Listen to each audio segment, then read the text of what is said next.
Your style and your flavor make the city rock. They must say the season come out with a bang. Coach Minzy, best round here. Remember that.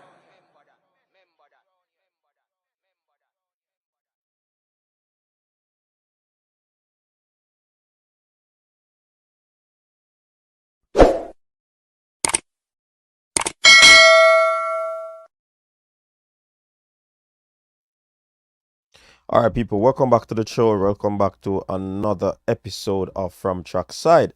And we have a very special guest with us this afternoon. Kind of awkward the time, but you don't know it good, people. We try as best as possible to get content out for you. You understand? And we have a coach here that has been doing exceptionally well over the years. And of course, we want to chime in a little bit and talk to him about what he has been doing with these youngsters on the eastern end of the island. So, welcome to the persons on Facebook. Thanks for tuning in. Please remember, do the right thing. Like the video, share the content, subscribe to the channel if you're new, so that you can become a part of the Coaches Desk family. You understand? So, of course, people, we normally go through the questioning of the guest, and then we, as best as possible, try to take questions from you. So get your questions out and running, up and ready. So when that time comes around, you will be ready to ask those questions.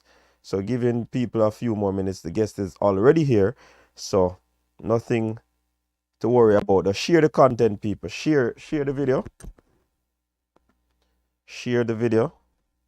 Tell a friend to tell a friend that we're on.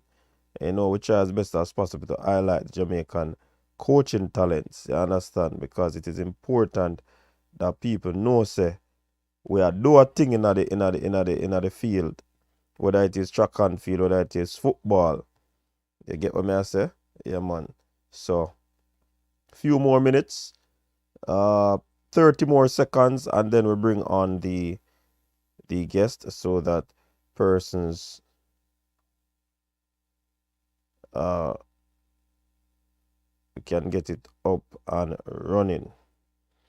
All right, so we have 20 more seconds.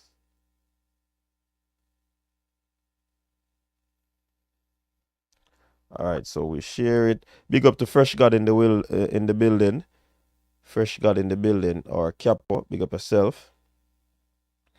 All right, so people, without further ado, I am going to invite Coach Dwayne Williams to the show. Please give him a big shout out.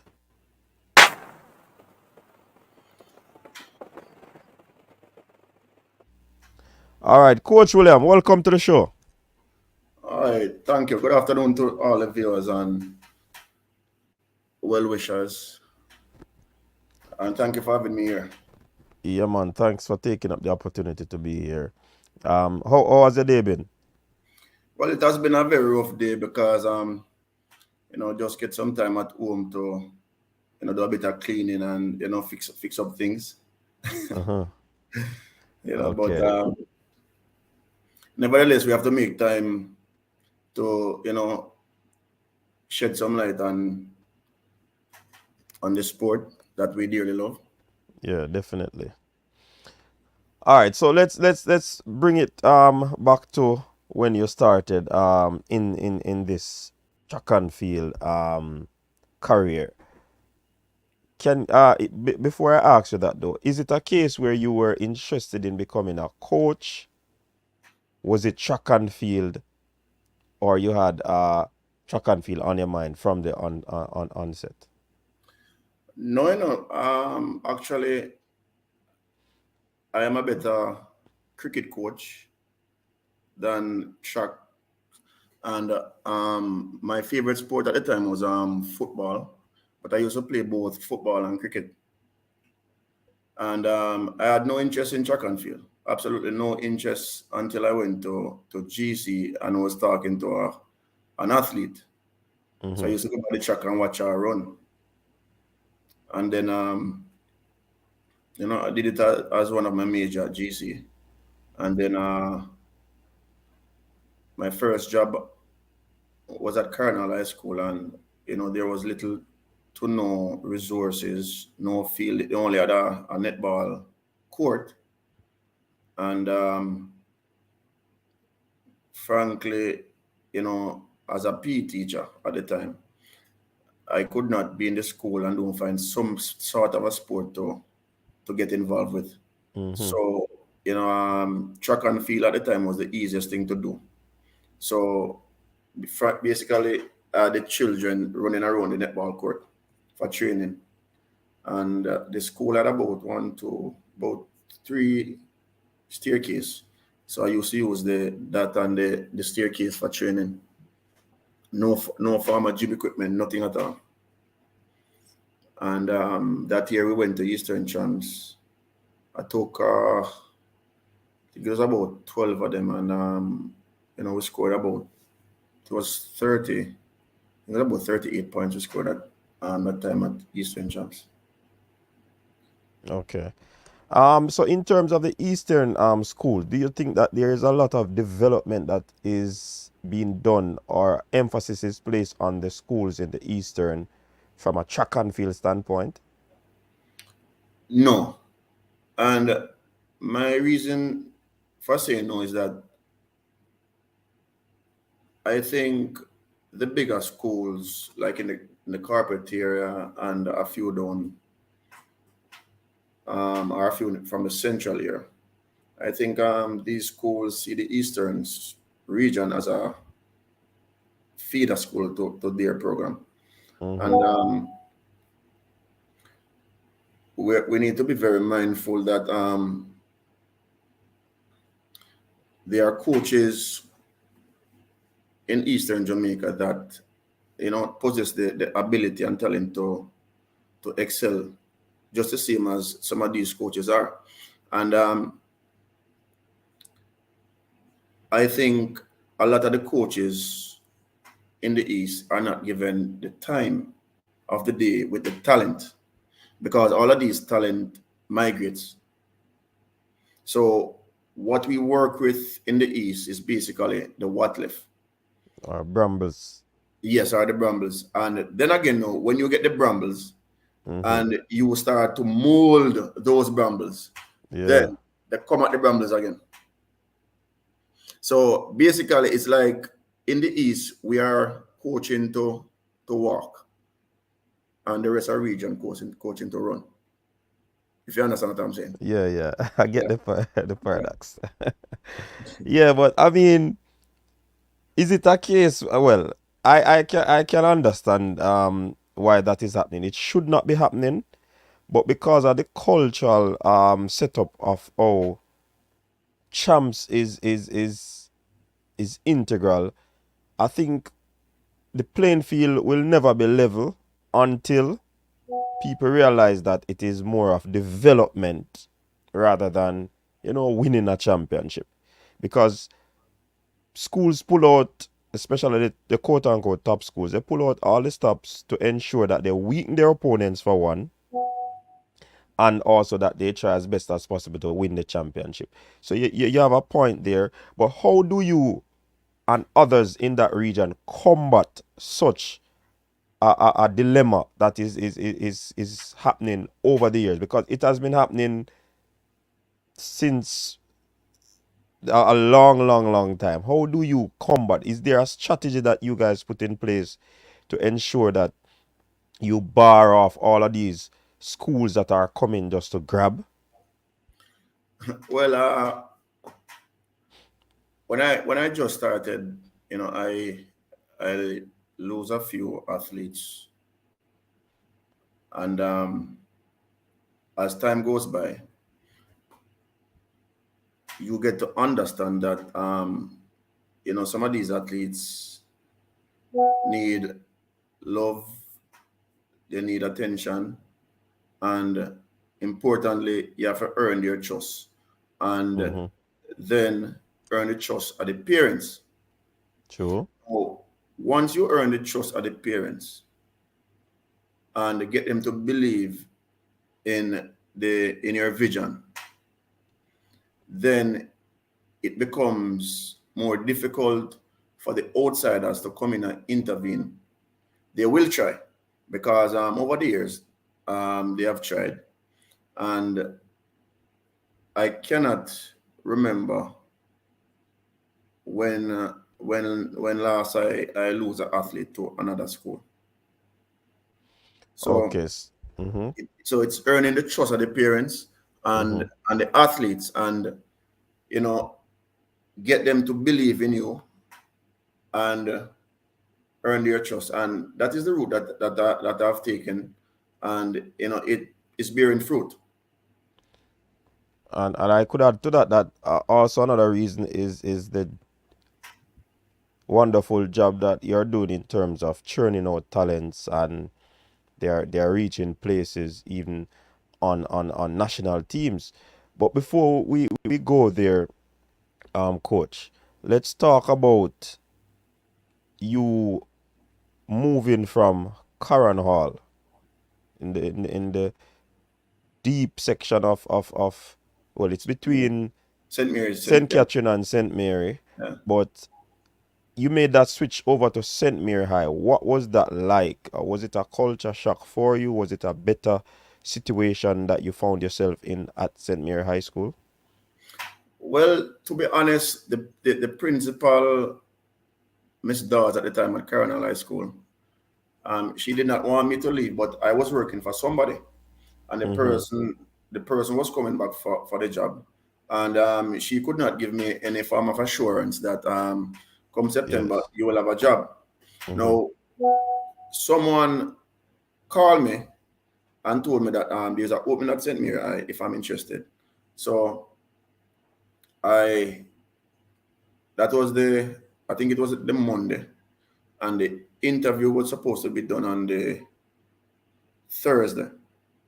Now I went there with my documents on the Wednesday, and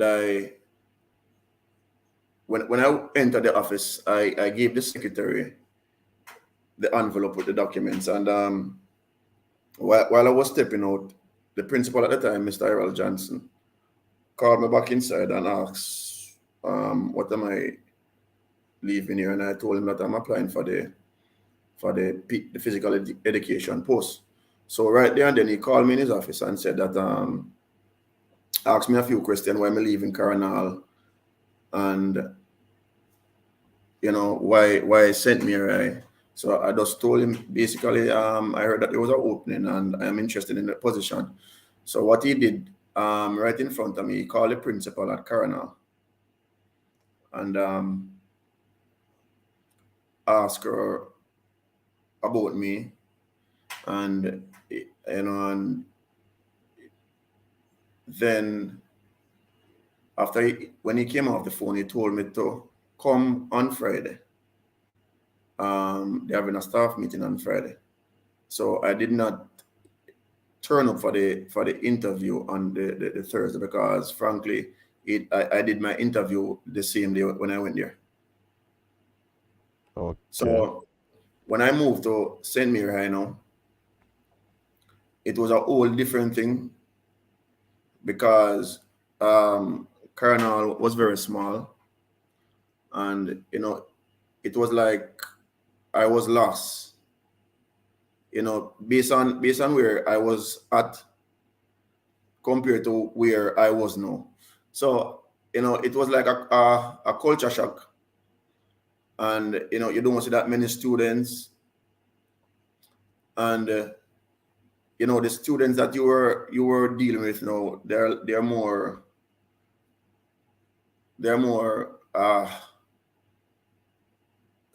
let's use the word a lot smarter. Mm. Yeah. So being in that system now, you know, the first evening I went to training, I called a meeting and introduced myself, and was kind of nervous because Coronel, when I went there, no one did track and field before. You Mm-hmm. know, St. Mary, you have one or two girl there that made final the previous year, which was Titania Markle and Jodine Williams at the time. So I knew that I had to bring my A game, but at the same time now I was learning while coaching. So I was learning on the job because because I only had 1 year at Coronal coaching. Yeah. So and it wasn't anything that it was established where you'd have gotten a lot of experience. No. So it was starting over again. So in my first year, I won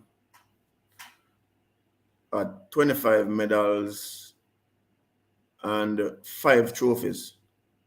Compared to the previous year with St. Mary, they won 5 medals and no trophies. So they finished, I think it was 8th, and that year we finished 4th. So when I did my analysis of the first year compared to, it was a big improvement. Yes.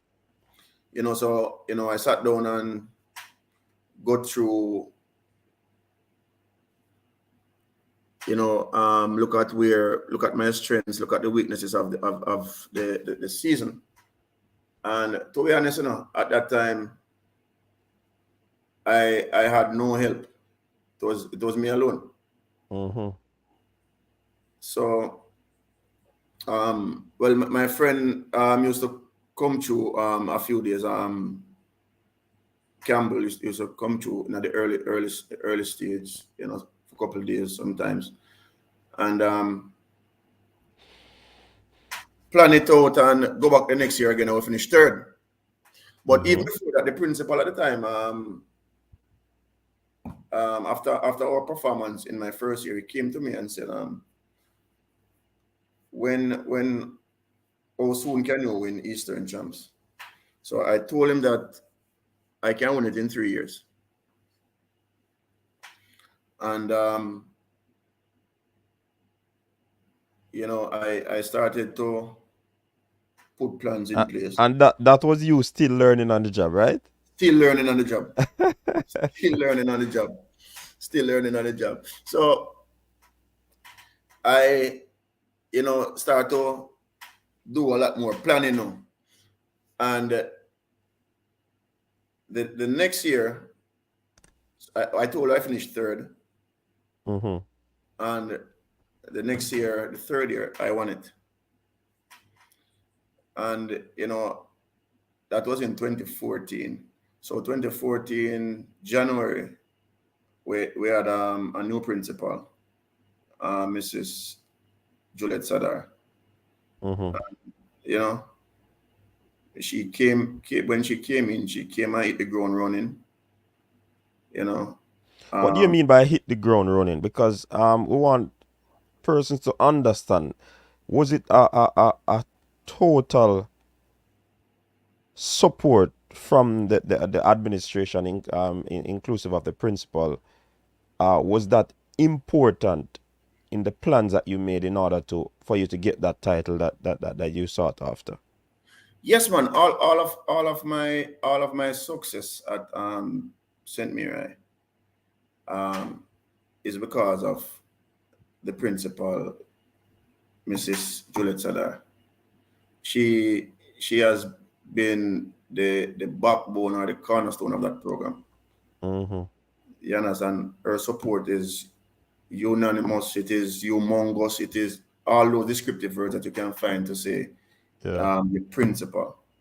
And whenever a principal that supports you, then wholeheartedly, yes, everything becomes easy.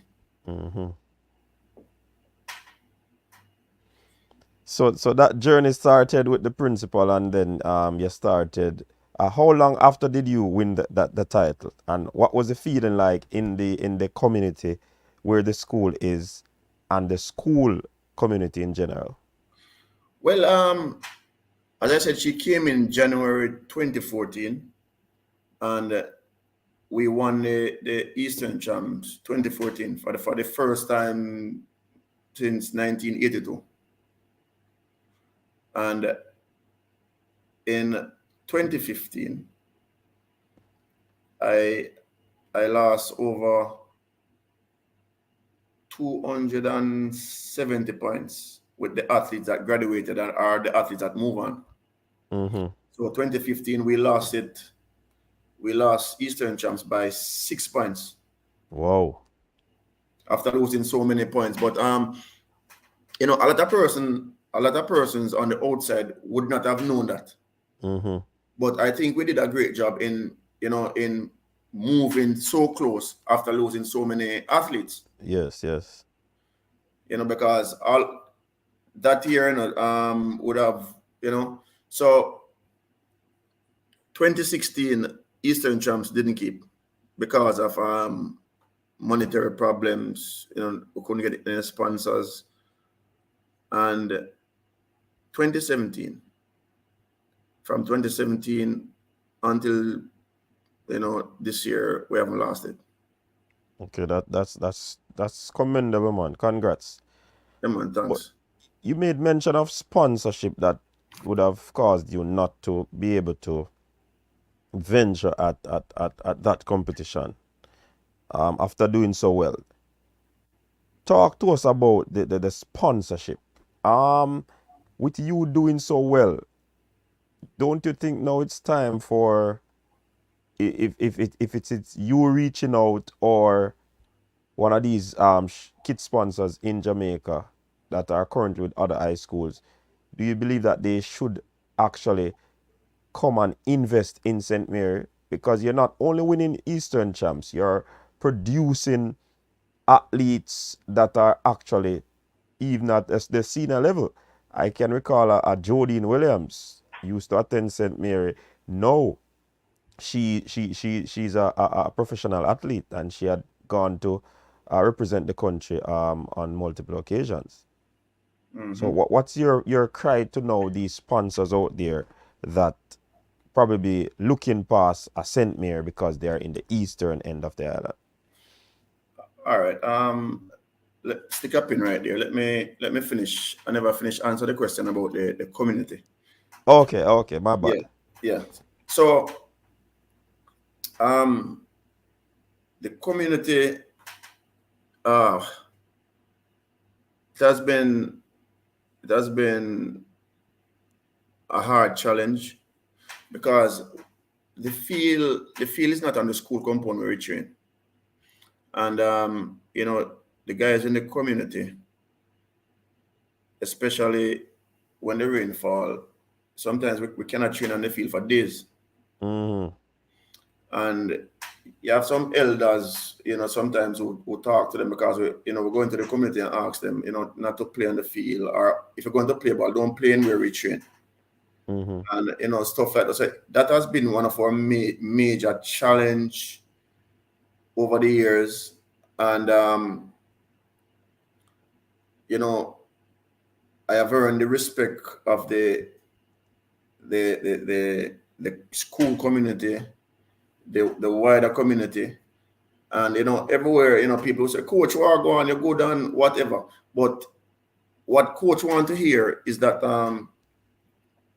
the business in the area, Mm-hmm.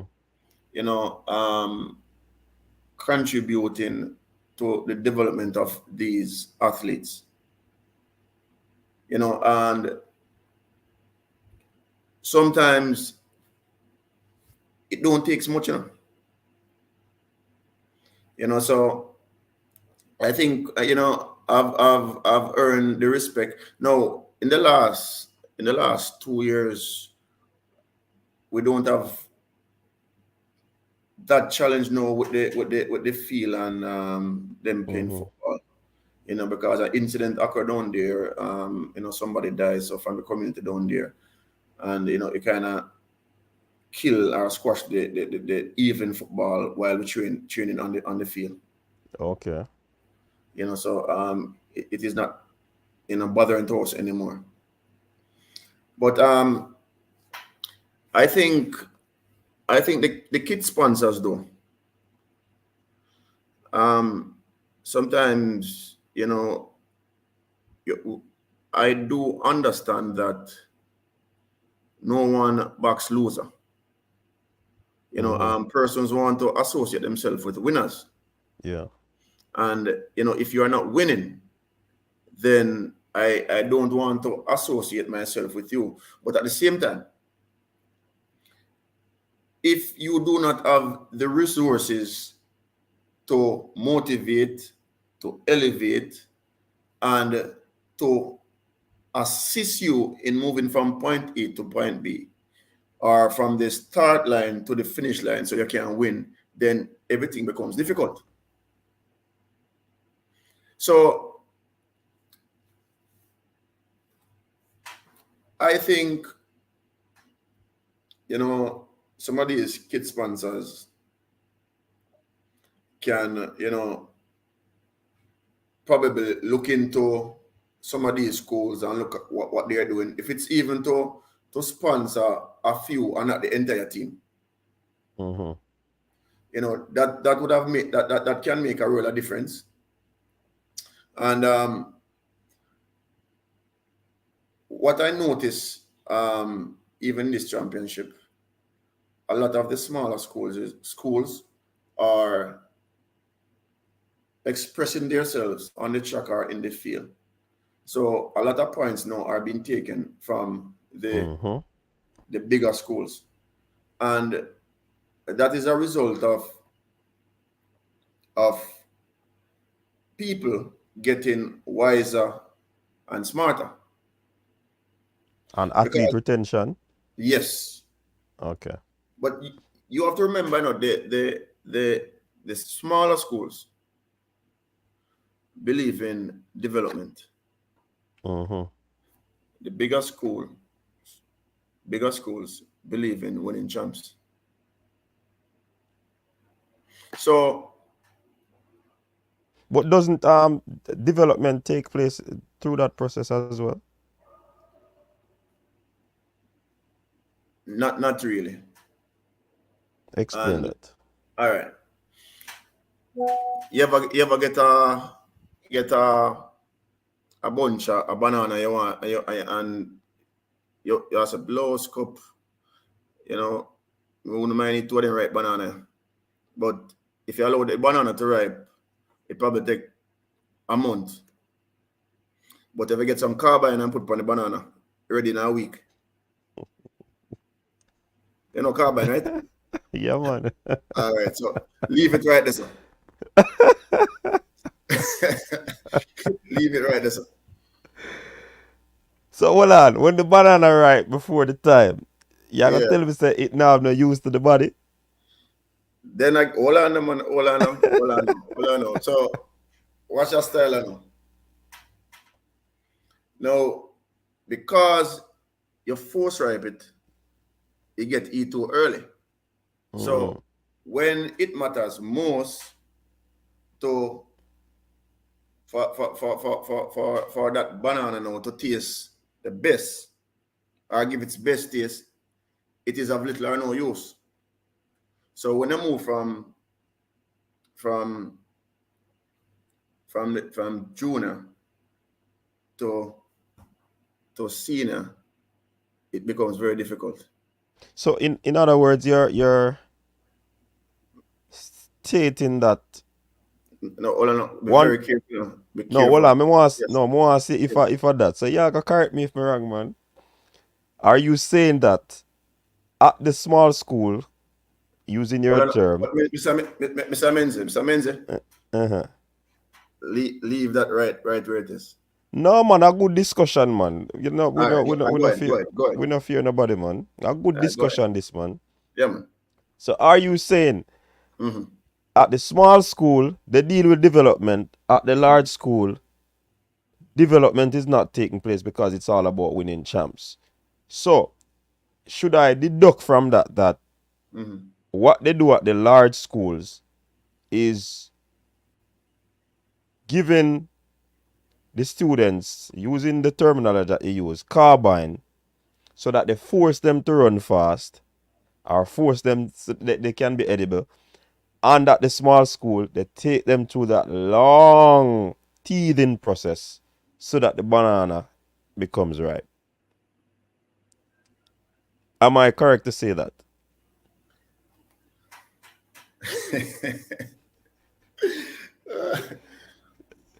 Benzi, don't get me wrong, you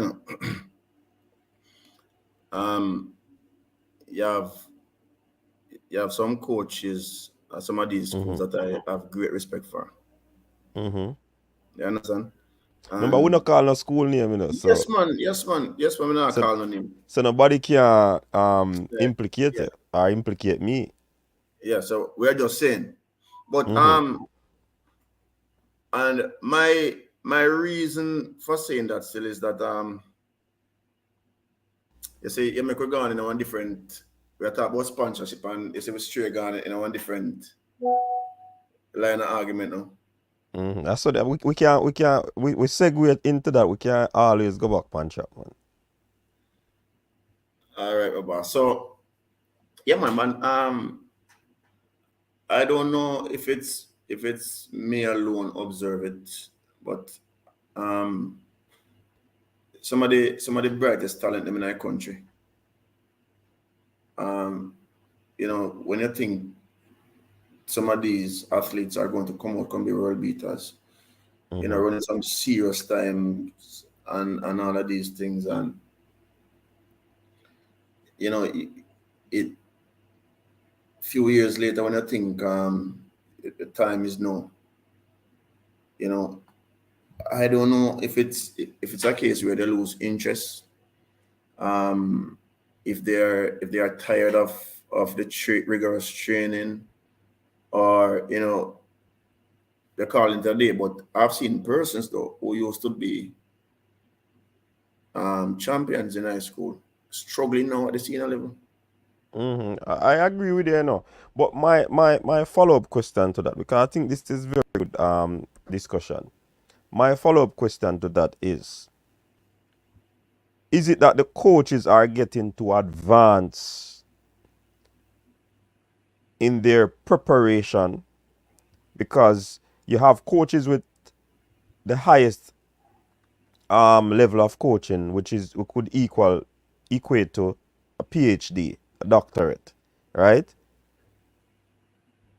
Are they utilizing the training that they have been exposed to, and because they are coaching at the junior level, they kind of overdo it to see improvement that will cause athletes not to matriculate when they would have left their hands, because they would have been exposed to high levels of training. So is it a case that the coaches are too advanced in their education? Because me believe in a coach's education, but Mhm. if they are too advanced at that level, and what if you can't get no job at the senior level, but this is where you're gonna own your craft? How do we balance that? Yeah, I think a lot of these athletes are exposed to world class training, um, you know, at a tender age, and sometimes when coaches at the different clubs or even the collegiate level get some of these athletes, there's nothing to fix them. So I am not the perfect coach, and I don't try to be the perfect coach, because when the athlete leave high school, you have to leave something for the next coach to fix. Mm-hmm. You understand? So we in the East, we build and develop. A lot of these coaches, they like finished product. Mm-hmm. You understand? So sometimes some of these little talent, all I need to do is just keep them healthy and keep them strong, and they run fast, see me. That is true, and for someone who is a part of a big program, I know for a fact that sometimes it is the amount of persons that are in that particular setting is greater number than what the coaches could have, oversee. So when they're in a smaller program, it is easy to give them a whole lot of attention, Oh yeah. and that would be able to help them to improve, because you have some people do well in a crowd, you have some people do well by themselves, and when you're at the big schools, you have to put in a whole lot because you are competing for 2 spots. At those spots, yeah. When you're at a smaller school now, you can, able to actually Relax. relax yourself, because you know that you only have 2 or 3 people and you're still better than that one other person. So you know you have to in the thing. So I believe it's a lot of variables that cause the dysfunct, if there is, and the lack of development when it comes on to big school versus small school. A whole lot of variables. And, all right. Think about say a school of say 20 class for athletes. And I know school have probably 30. But what I'm saying, think about it. When you get say 30, let's work with 20 class for. Out of that 20, you probably need about 8. Yeah.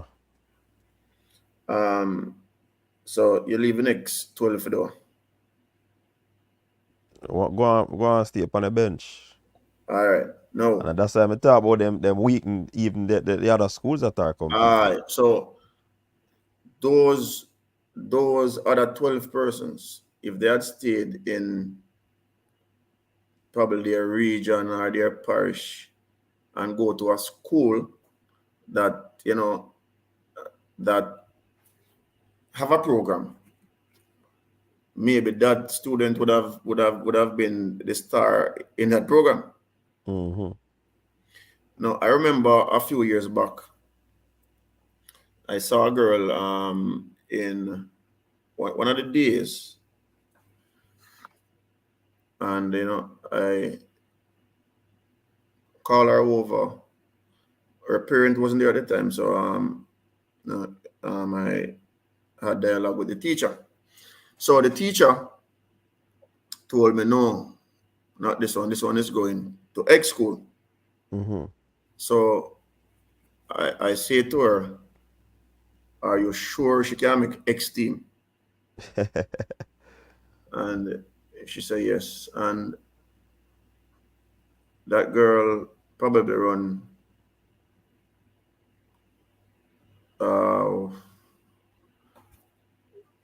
I think I probably only when I regional champs that girl run, and I think one of the year or 2 she probably run on a relay team. And then she just give up. So my time as parents, some of us we run down luxury, we run down the name brand, and we run down what we can get from these people at the time.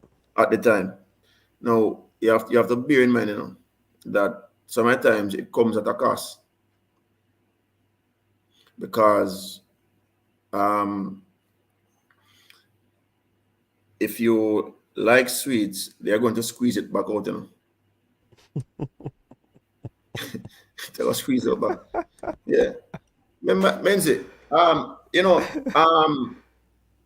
being a coach is not an easy task, because here I go now.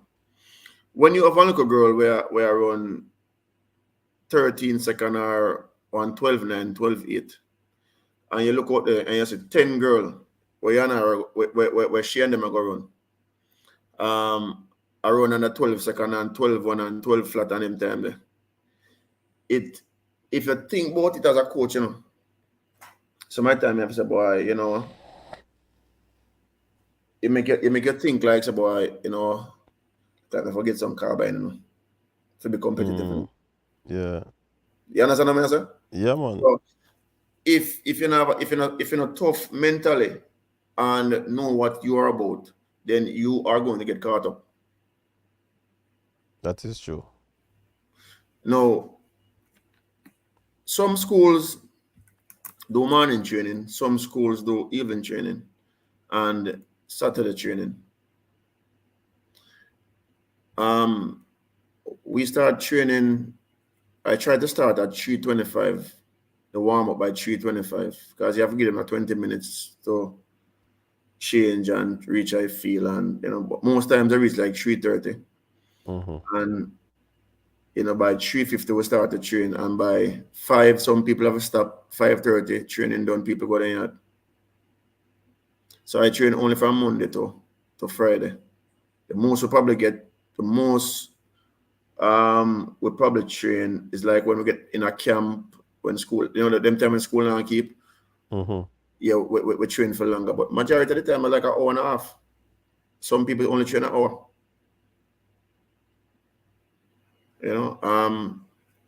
We have a few equipment that we don't have a gym. So it's sometimes it's just pure determination, and who wants it more, and motivation and interest shown. Yeah.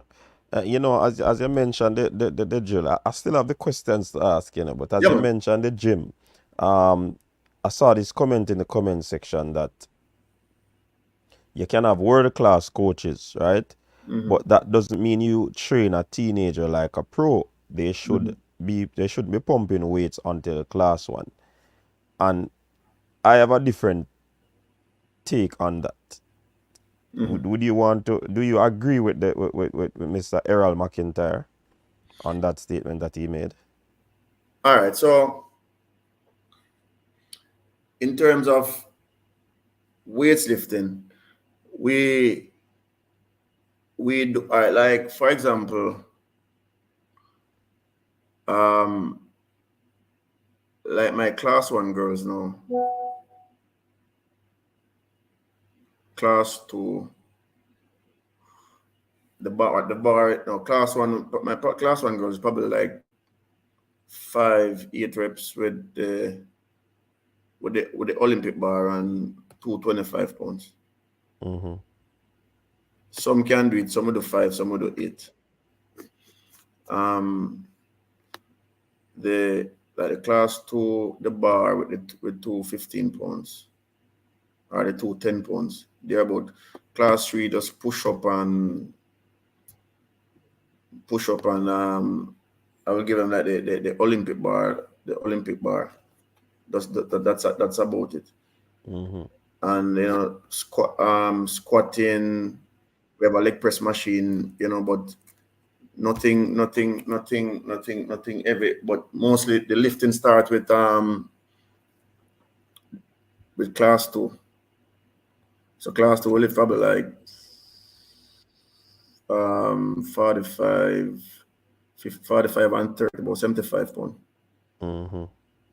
So it's a myth that only class 1 should lift weights, because if you start off, well, for me, I know that second year 3 we normally give them the bar, like you said. You understand? And then class 2 you really put a little weight on it, not much, and it depending on the person, yeah, right, how the person is built and all of that, if they can manage it. And if they can't manage it, you still step down the weights a little bit to ensure that it fits within their purview. So but yeah, go ahead. You have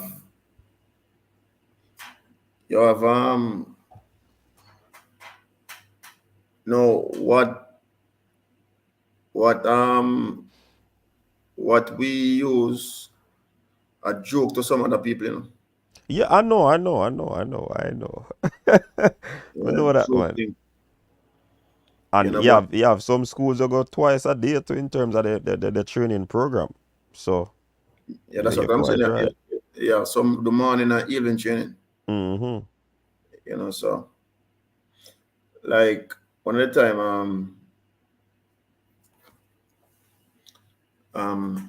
they sometimes, as coaches, we want they want the limelight, they want the glory. And we have to be very mindful that we are dealing with kids and they have a future. A lot of them want a future out of track and field. And if we push them too hard too early, then that dream that they have to be a professional athlete cannot be realized. Because say you have a kid squatting 600 pounds. When that same kid turn an adult, how much more weight that person can lift or Right, squat. right. So we're killing the growth plate Central nervous system are going to have problem too. dead. But it is evidence, evidence have shown that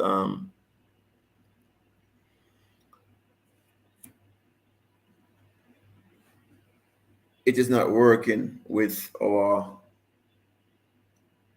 the high school stars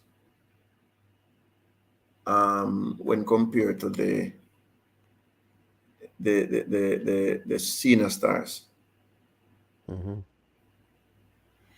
And But yeah, go ahead, finish. I don't now want this start to leave me. what I what I notice most of the stars of today are not from the traditional champs winning schools. And I don't know why is that, but is it that we are doing something wrong? You see, I have been in a lot of discussion with other coaches, and the main thing that comes out of these conversations, coach, is that a man will tell us, especially at the winning schools, that listen, I am paid to coach to win champs. So I have to pull out all the stops, because if I don't, I'll get paid. So this thing is deeper than we think, and it might be, or the old boys might be a contributing factor to all of this. But then there would be theories that some of these schools who would have win champs, like a St. Diego, a Heidel, a Edwin, a Homewood, you find athletes from these schools that are actually on the senior team or representing the senior teams. So people will still find a few numbers to support what they are doing. You understand? Yeah, I But know. I think out of all of these schools, Idel probably is the one that is standing tall in recent time. yeah, but Idle have been spoken down and looked down at in terms of what they do in their program in order for their athletes to be performing so well. So it's a situation that I look as damn if you do, damn if you don't. And that's why I asked the question earlier. Is it that the coaches are too educated? And because of their education, they have the talent. The work ethics of these athletes they will go above and beyond for the coaches. So they are going to probably increase a load when you check it out. They could have at least cut it down a little bit in order. But when you look at, that's why I say education might be the problem, because when you look at a training program, you have to do your periodization, right? When you Hmm. set your periodization, you are going to take them through all of the rigors of that periodization in order for them to peak. That's why coaches start training from August, because some might ride the program back from March, come right back, so that they can help the athletes to peak. So I'm wondering if we are too educated as the coaches, and that is causing us to turn up the notch a little, or the volume a little bit too much. And there's something I have something that I want to talk about on one of these days, which is called detraining syndrome, and it contributes to the early years, probably lifting too heavy too early and running too fast too early. So when you reach at a particular level, it's like you're the balance out. There's a flat line, you plateau, you can't really pass this. So you have some athletes really go through that, but I believe that there are a lot of variables beyond the training that cause some of the athletes not to continue after they leave high school. Some matriculate to tertiary education, and after they matriculate to that, them just want out of the sport. So I believe there are a lot of variables that would contribute. But I believe there should be a balance. And with the win at all cost mentality that some of us have, trust me, it's going to be tough to damaging. curtail. Yeah. Yeah, I think a lot. It would be good though to hear the voices of other coaches on this subject. Probably need to get you back on the show and some other coaches so we can have a real robust discussion on the entire thing. You understand? So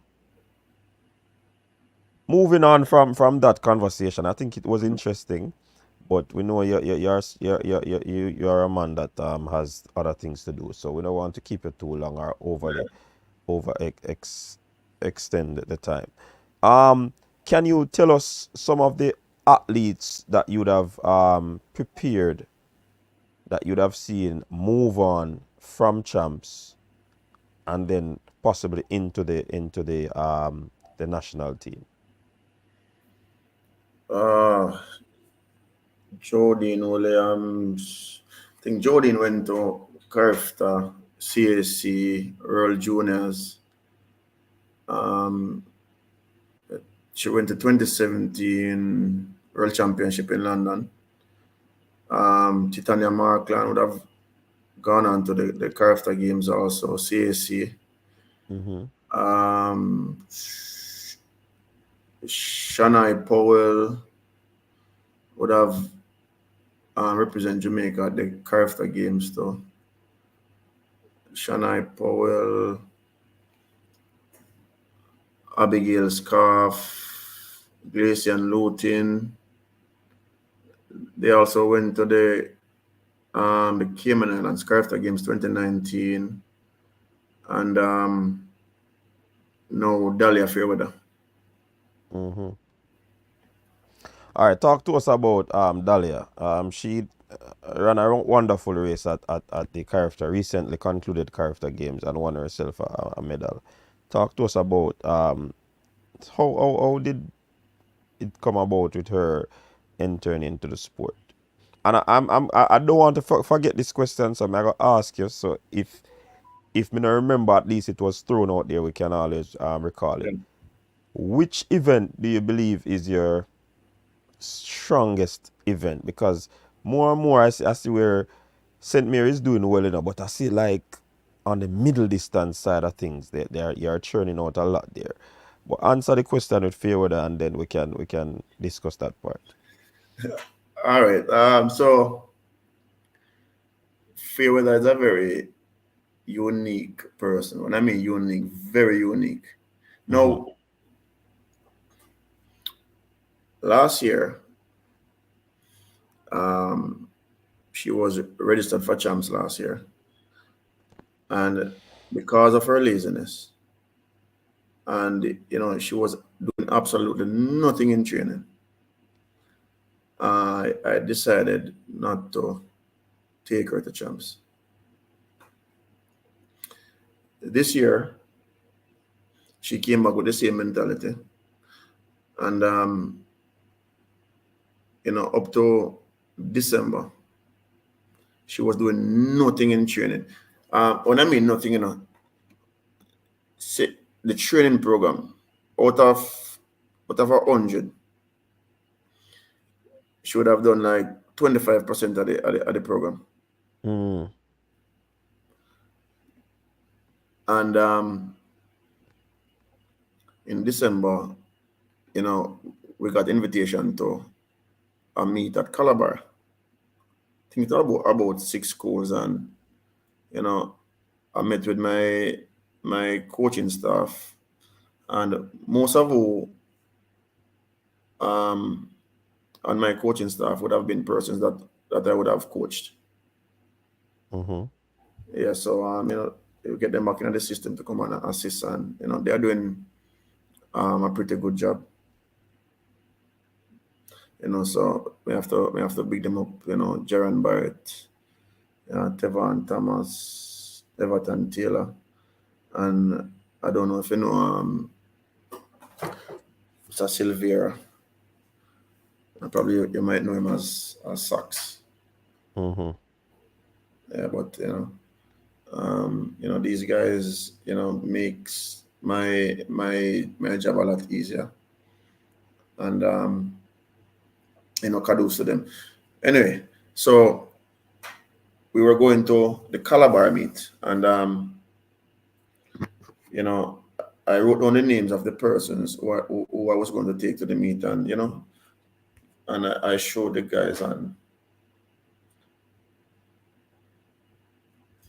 I put Fairweather name on the list. So them say, yo, no, I carry Dalia. And I said, Dalia, not doing my training.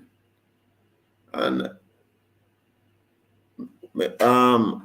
as I was about to cross her name off, you know, it's like something struck me and said, yeah, you know, I go carry her and make sure, and show her, I say, out the not easy. Make sure she say, boy, you know, out the rough. Yeah. And training for put in. Yes. So anyway, Kiara go Calabar, you know, she run the 800 and the 1500. And when she run the 800, she run about, I think it was about 246. And the 1500 was like, I think about 550 something or 6 minutes thereabout. But she win both of them. Wow. So I said to her, I said, just imagine if you're not trained. You know, how things could then be easier. And you know what she tell me, sir? She tell me, sorry, I'm not losing the race. That's what she tell me, you know. So I said, all right, so it's because you know, our body built and she tall, she weak. You know, so you know, she cry for a lot of like knee pain and ankle pain and all of this because you know she not used to the running. Yeah, so we try to do, you know, a lot to strengthen the quads and the hamstring, you know, try to, you know, strengthen the glutes and do local strength work and try, you know, help to alleviate some of the pain that she feel and thing. So this was December. January we went to Douglas Forest. No, we went to the Tizer Mills. And she ran at meet and she win her races again. This time I think the 800 she run about 230 something, and the 1500 she run 540 something I think. Then we go Douglas Forest and she win. She run this time she run at 228 for the 800. And she don't remember if we run 15 again. Yeah, about 520 something at Douglas Forest. Yeah, so each run she a shave. She a shave. So anyway, now we go for a period. She never not trained. So I'm not telling her, all right, you have some strength work for do even time because she can't run or she not hold up pain. So I just ease her for the running for about 2 weeks. And so my time when I sneak up on her, she don't attack. When she see me I come now, she jump and start do what she fi do. Mm-hmm. You know, so for about 2 weeks we do little to no work. And them time I know what I had to do was to, like spend a half an hour with her. Because I realized that this girl had talent. So I spend half an hour, make she do her strength work. All when she had ball, because she was standing up and said, sir, me nah, do no more, I said, all right, make up your mind, tell me when you're ready. She stand up and till she eventually, because she's stubborn. So, Eastern champs now, when she win the race by probably about 100 meter, and I couldn't believe that she went and broke Sean Walter's record at Eastern champs, 2:17. I couldn't believe that she runs so fast. Whoa. 2:17 is she come from about, if at 2:28 at 2:26, come all the way at 2:17 at Eastern champs. Massive improvement. Yes, and for the 15 Eastern champs, she ran 5:17. And those were her best times coming into character trials. When she come at the character trials, when she moved from 5:17, come all the way at 4:41 in 1500. And from 2:17 to 2:13 in 800. Because me realize so well, this girl have talent, so I start sit down on her. So all when she says she not do it, we have to ensure she should do it before she go even time. So my time we not alone end up doing it. And me tell you, I have an assistant, when named Everton Taylor. Some evening him have to run back a Dalia fair with a little piece of whip. Yeah, man, and forget her run because him used to run distance, Mm-hmm. Yeah, and she alone, some couple of others, but she get a little touch. So, come on, move. So she get up and she slow down. She get a little touch again, and she get up. So we find different ways and means, to get her to do look work. Innovation. Yeah, man. Sometimes you have to tell her, say, all right, because every time she comes, she says, sir, buy me one juice, and I can't get one juice. I say, yeah, man, until you start training. So she want the juice today, and I say, I say, boy, she want the juice tomorrow. So she give one good session this evening. Sir, can't say me not train yesterday, no, I want the juice, no. She get that juice. Tomorrow she come now. She can't get no juice because she never do nothing. You understand? So when she train, she knows, say, boy, juice time, or she go to one of the next coach and say, boy, sir, buy me one juice now. But she not talk make me here, So so these are some of the little things, we find to try and motivate them, what you want, what you need. Well, give us some work, and we try our best and we provide this, and sometimes we try to make everybody comfortable, but you can't make everybody comfortable. Sometimes you give this one some attention, or next one the corner that's a vex. But it do happens, and I have had athletes that I never used to give the time of the day. And I was talking to her about it up to probably about last week or probably 2 weeks ago. Alexia Walker. And them athletes they just join the team and just coming out of school, and bright girl do them schoolwork, and I try a thing. And most people like her like our friends them would have gone now, and the team need Alexia Walker now, but her problem is that now she was a part of the school challenge quiz team. And I've been telling her, look, to them not work. You understand? So you have to pick and know what can work for you from what cannot work for you. because she used to train, and then up till all 3, 4 o'clock in the morning time. Where the rest come, where I get the rest. You know, so it not go well together. And last year she won 58 seconds, and you know, we start give her some attention now and all of these things, and she moved from 58 this season, come a 55.3. You know, so sometimes all it needs is a little attention, but if the attitude is not right towards training, you as the coach, you are not going to be interested because the attitude is wrong. And the only time you as the coach are got interested in is if you know that there's a talent. True, that's true. Yeah. So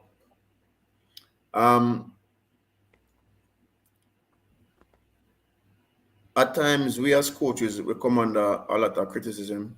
So we have our favorites and we have this and we have that. But I am a person, you say, Menzi, that I deal with the girls, the boys, I deal with everybody on a level playing field. Same way I talk to the girls, same way I talk to the boys, or the boys, same way I talk to the girls. And, you know, so am I same athletes them that this method has worked for so brilliantly. A lot, some of them, they're not even text and say, Coach, I am all right. Or you're doing, Coach. You understand? From them leave the school and reach it. That's it. That's it. I don't hear nothing from them because them never like how me used to talk to them. They never like how me used to deal with them. But at the same time, they must remember that it is the same way I used to talk to them and deal with them why they are where they're at. So you as the coach, you know, you invest a lot of time, you invest money, you try your best. At the same time, you try to make them comfortable. And out of everything that you as the coach do, they pick out the one bad and they crucify you for the one bad. Or You what understand? is bad in their eyes. It might In their necessarily eyes. be bad. Yeah. So coaching, it is hard, you know, and I have learned to live with whatever comes. So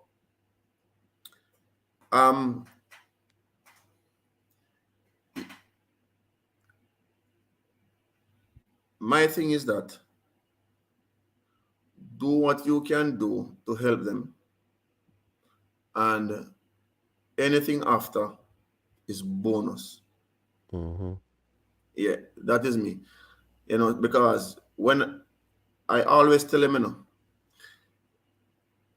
you are not doing anything for me. What you are doing, you're doing it for yourself and Precisely. your family in the long run if you decide to take it up professionally. All I am doing is giving you instructions and guiding you. And if my guidance or instructions are too much, then tough luck. You understand? Because I am not going to Yeah. change. I'm not going to change my tactics or my ways to suit one or two or three persons. No.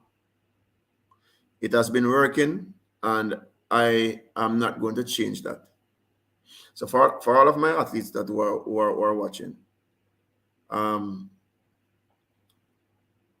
nothing will change. Nothing will change. So they know that I love them all. I love them all. And they know that my favorites are the ones that who do the work. So as long as you're willing to do the work, stay out of problems with administration, come to school early, and do your schoolwork, then you're my favorite. All right. So on to the next question now. Yeah. Boy, You remember it? yes, man, I remember it, man. Okay. Okay. I remember it. And from your said, it is in the back of my brain. I'm thinking, I don't know which is whether I love the sprints more or the middle distance. But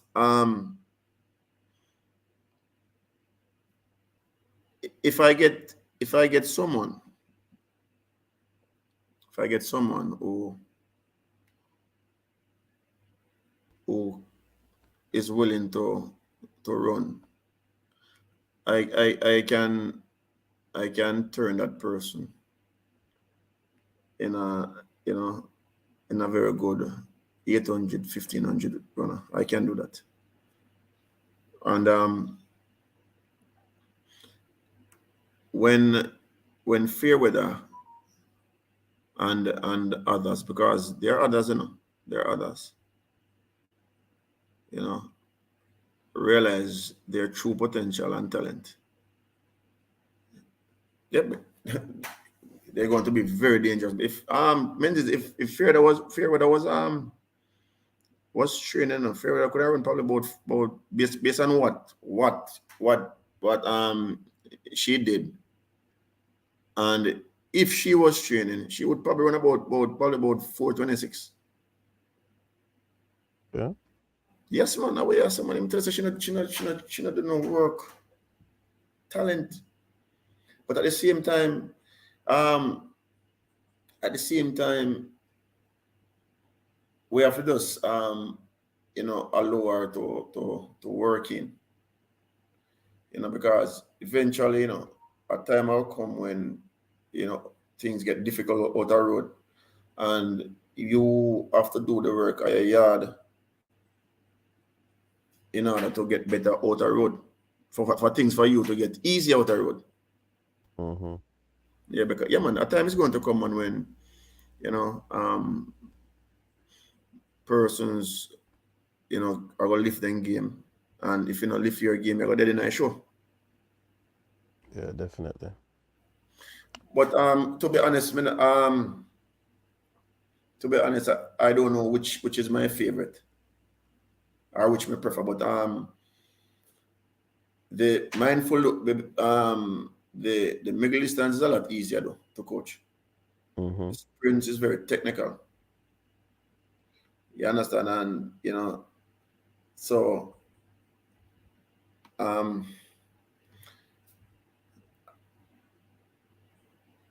so if, for example, if I'm being employed to coach the middle distance or the sprints, I wouldn't have a problem, because Okay. I am capable in both areas. Yeah. Probably probably one of my weaker areas is the hurdles. So out of 100, I probably give myself about 70%, and that is because I don't spend enough time doing it. Time. Yeah. I don't Well, spend enough. 70% is fairly creditable. Yeah, man, I For for don't. for for for for, for one wanting of a better term, because if it is your weakness and you are at 70%, Yeah, man. then you'd have surpassed the halfway mark already. So, Mhm. all right. So, coach, in terms of you being a national coach now, because that's the other question I have. Mhm. When you got that call Mhm. from the J3s or whoever called you that Mhm. you're going to be a part of the national setup for that particular year, what went to your mind when the phone hung up? Did you kin pupalik, as they call it? Did you call on the entire place and I tell you what your friend and your coaching staff that, hey, national, talk to us about that experience. And when you traveled with the team, what was it like? All right. So during that time when I got the call, I was in probably one of my lowest moments. Mm-hmm. As a You know, coach or just in general? ah,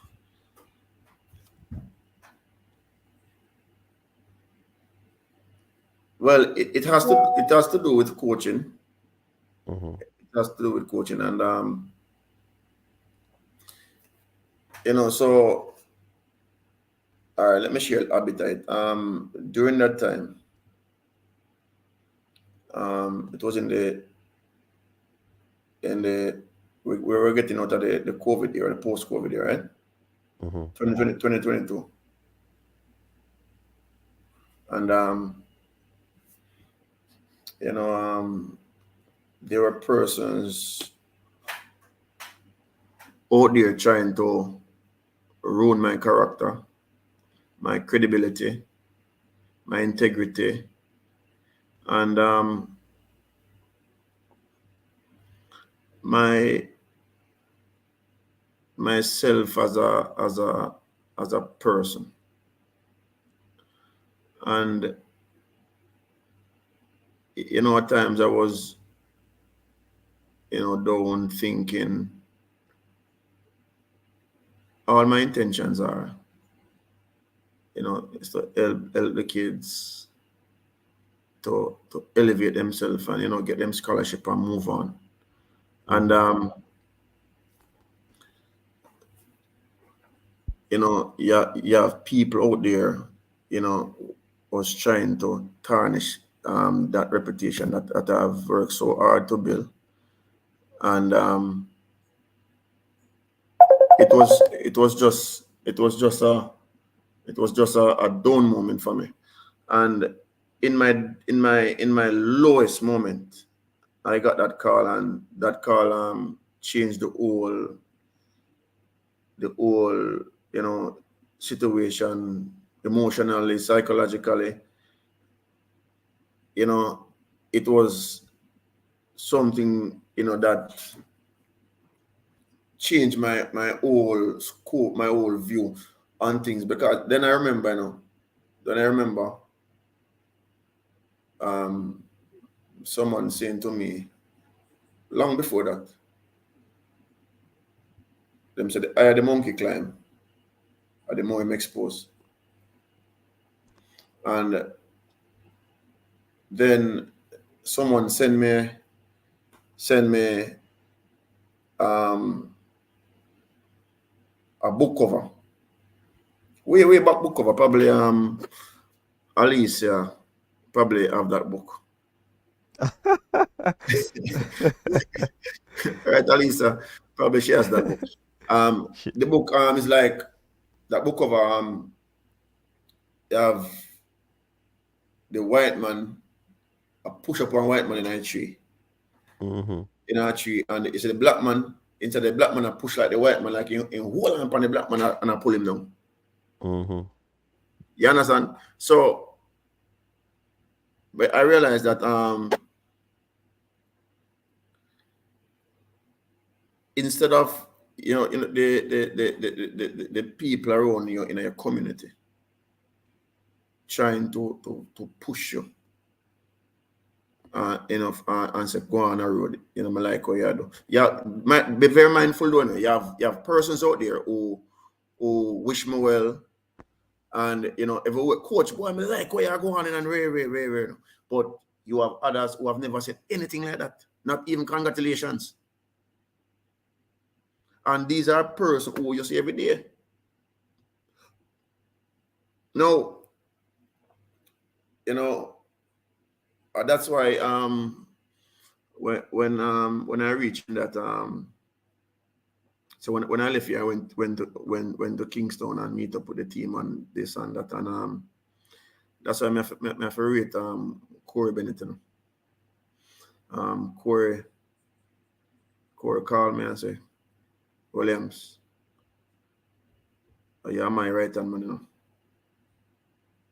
because he was head coach at the time. So Mr. Williams, you're my right hand man, and your first time here, so I teach you everything." So like, the different administrative thing where you need to know and this and that and carry me and show me the ropes and carry me go Pegasus with them and the different meetings and all of these things and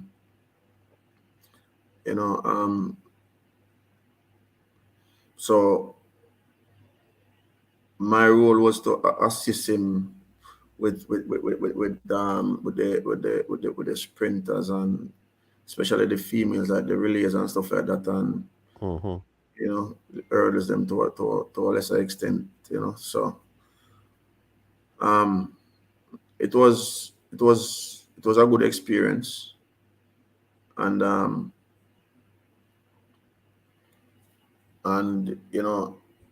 it was a learning experience for me. And ever since what I learned, I take it back into the program, and we start reap more rewards. And a lot of persons may say that persons were of the view that St. Mary only win Eastern jumps, and they don't see anything from them again, not even at champs. No, things don't happen overnight because we may have some of the better quality athletes in Eastern Jamaica, but that does not necessarily mean that we have the better quality athletes in Jamaica. You understand? So when we have our DA sports, our parish sports, the winners, second place and third place, them not stay that side. Them gonna at the town school, them central school. You understand? So we don't get the winners. And we have luckily we have probably one or two where the parents them say, boy, them child now go out, them too young in the morning, come home and thing.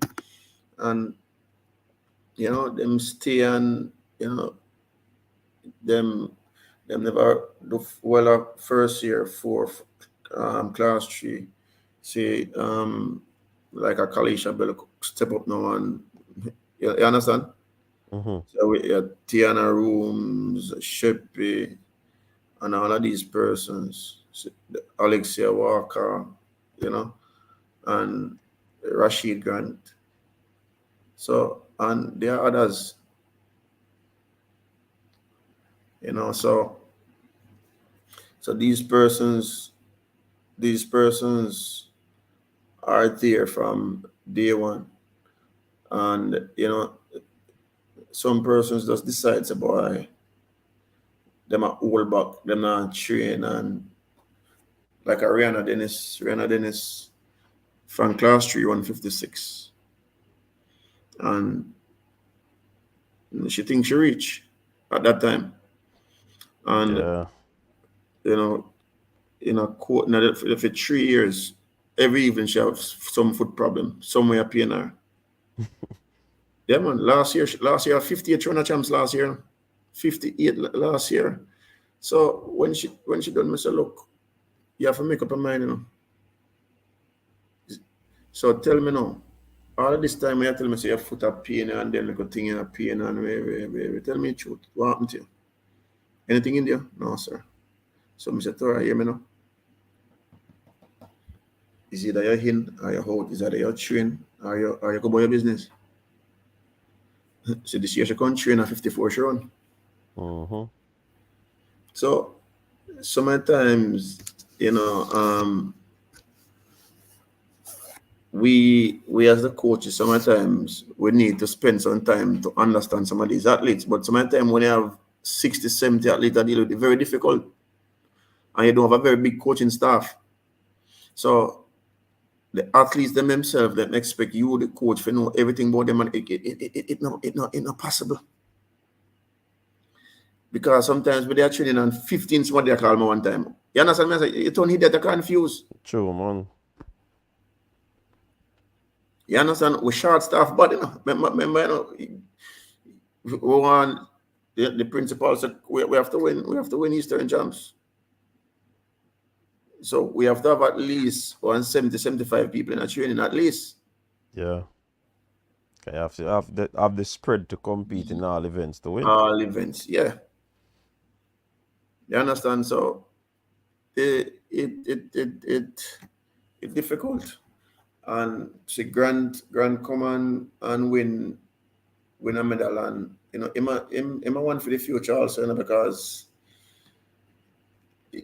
him train, but you know, even when I talk about him, we talk about weights and things. The same like weights where you see like a class 2 girl lift up, the same thing him lift up there. Mm-hmm. You understand? Yeah. Yeah.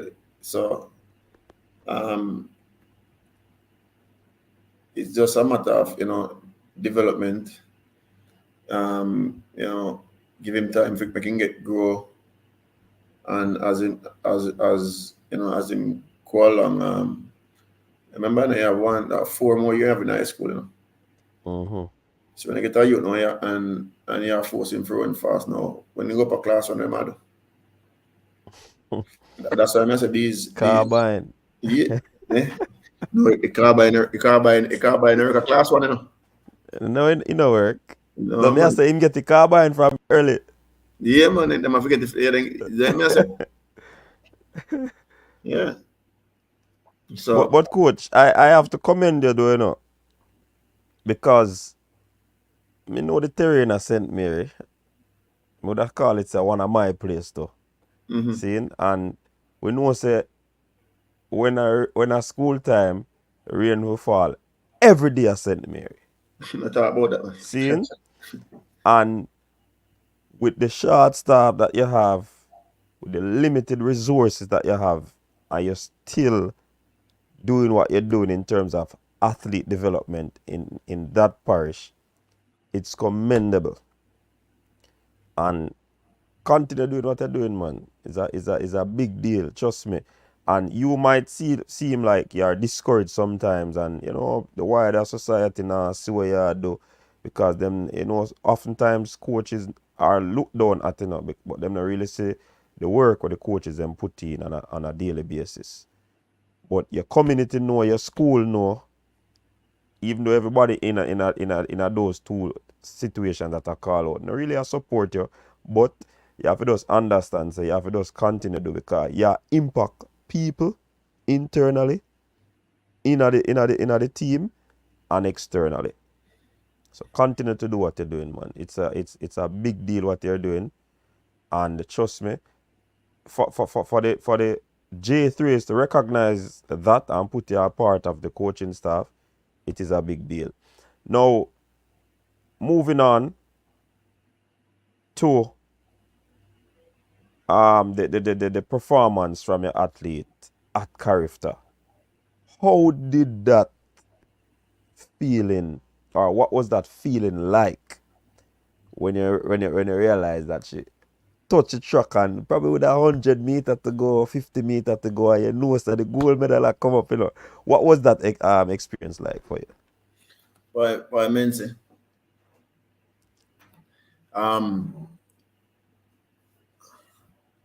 At boys and girls, let me track back. Let me track. Yeah, we'll go right back. I said to her that I don't know. You saw a race at the Carifta Trials when she run out like run out.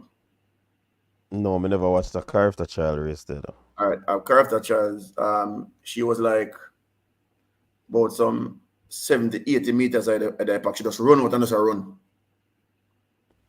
When at on the second to last lap. That's the 1500 meters. Yeah, 1500.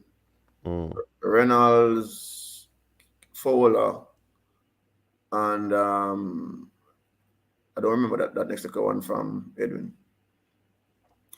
Circular. So on the box stretch.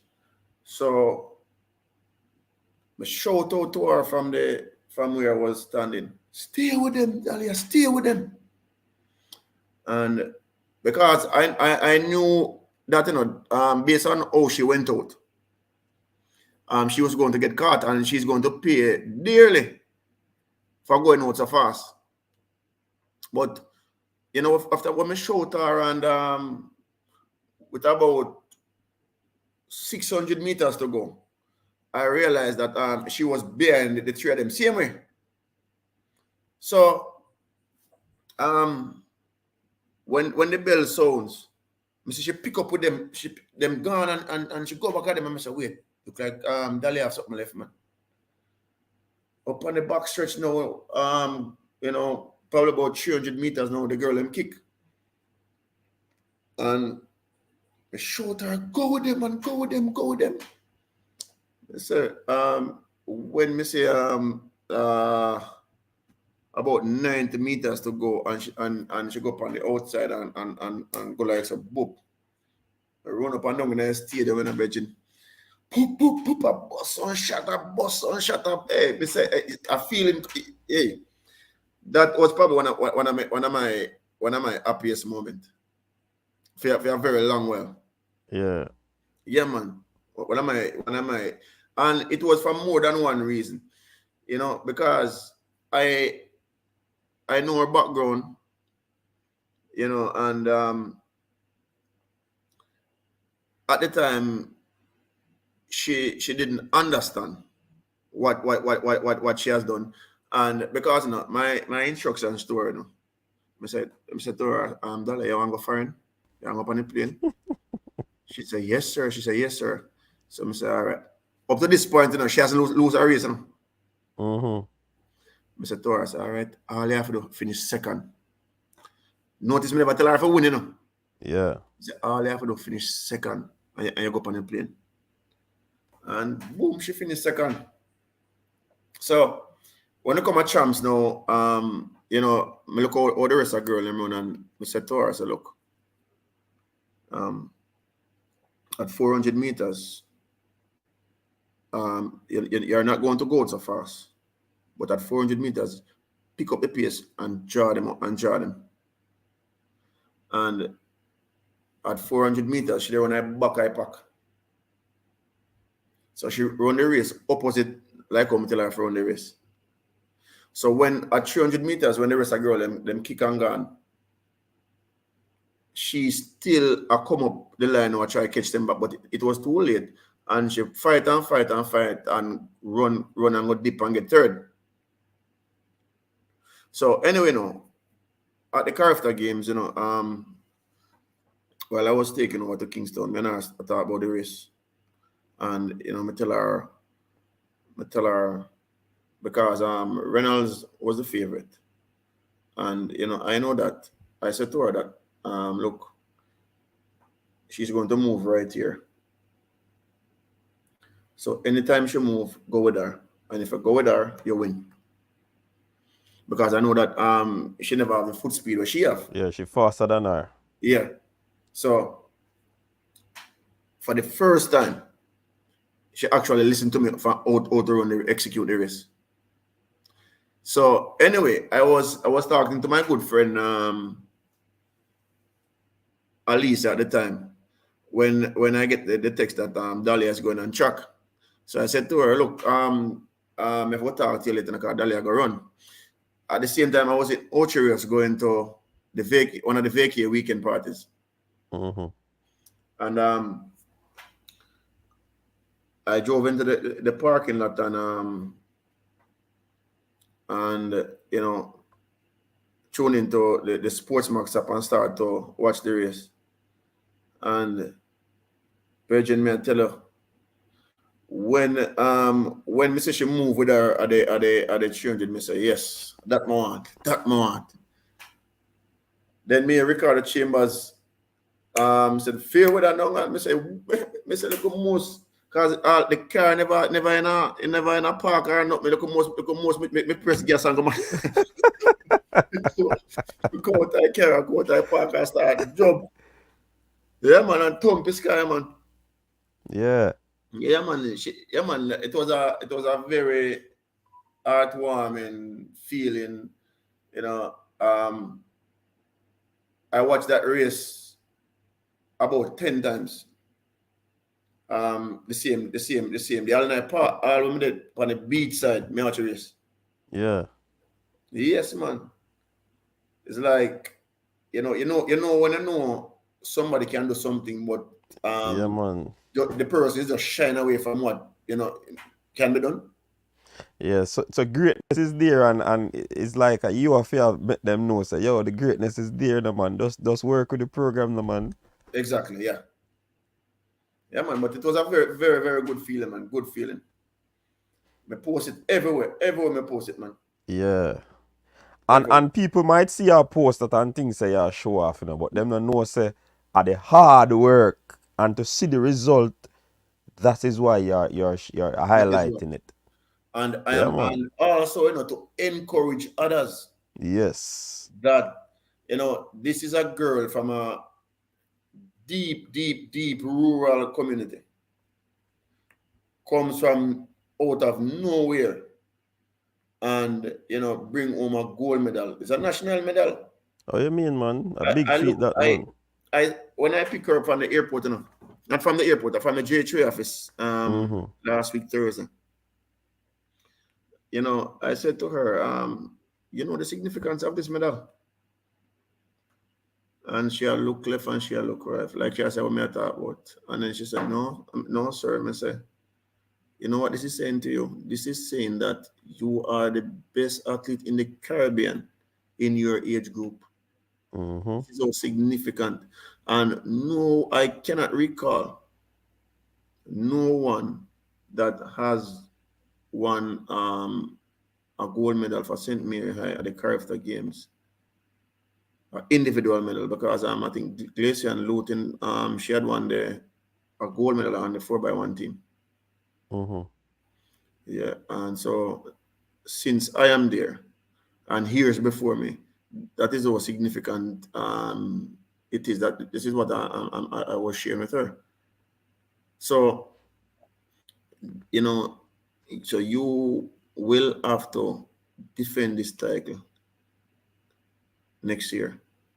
So whether if is either you're going to do the training or you're going to just give it to the next person. The ball is in your court. Yeah, yeah.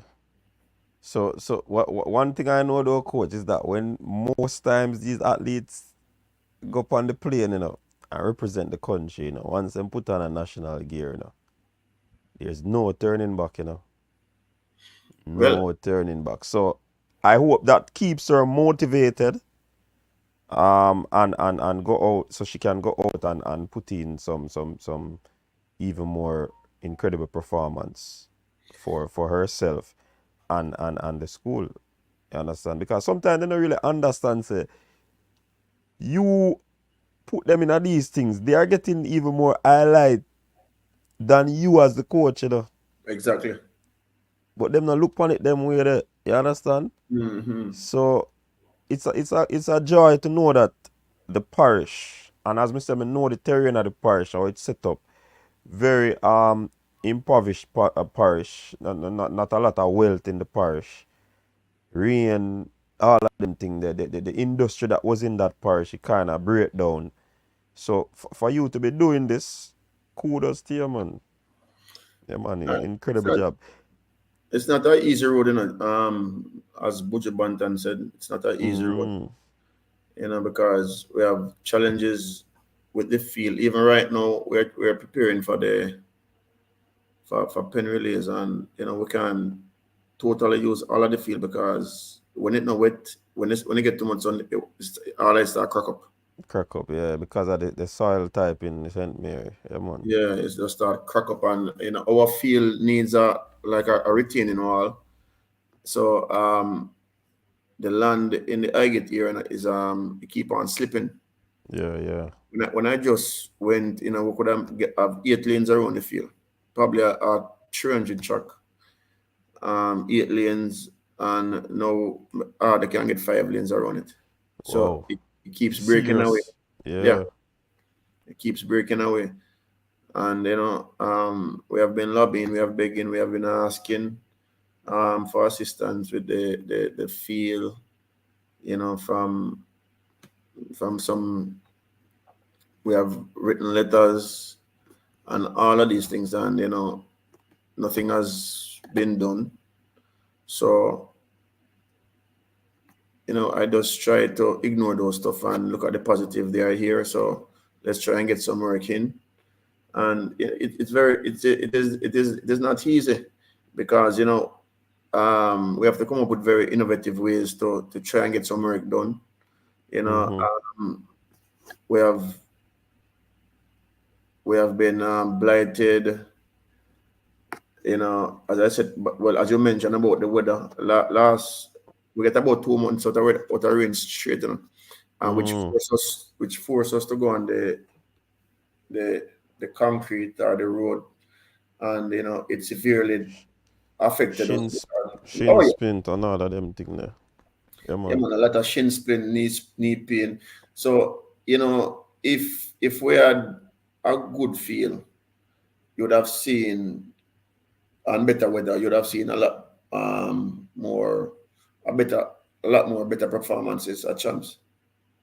Yeah, definitely. I'm coach. In terms of your coaching stock, it has increased, significantly, right? Yeah. And you have been through the good times and the bad times at St. Mary High School. You have basically taken them from obscurity to one of the best in the Eastern region.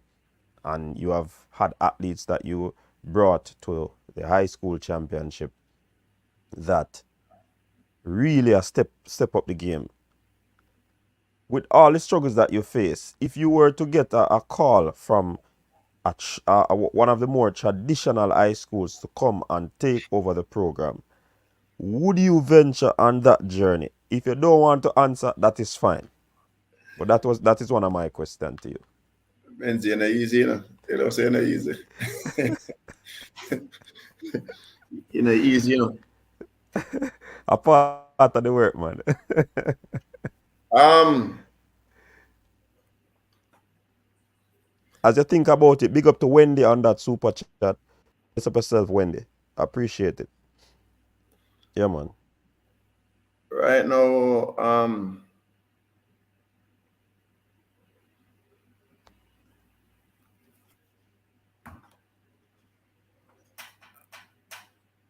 let's say right now, I am maybe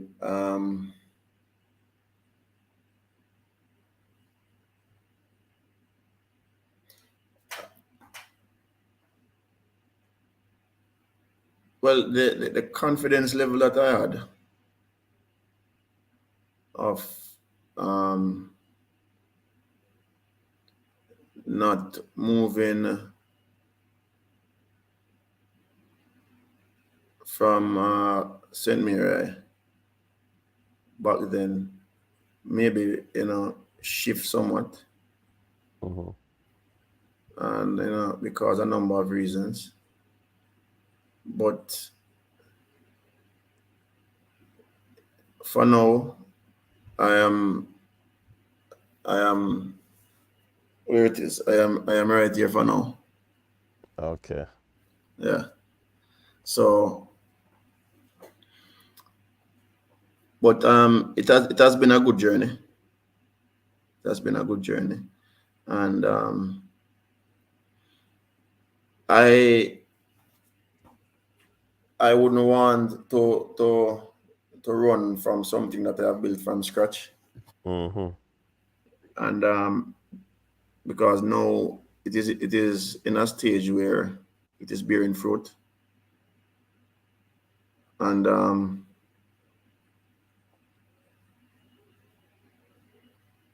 who knows, who knows.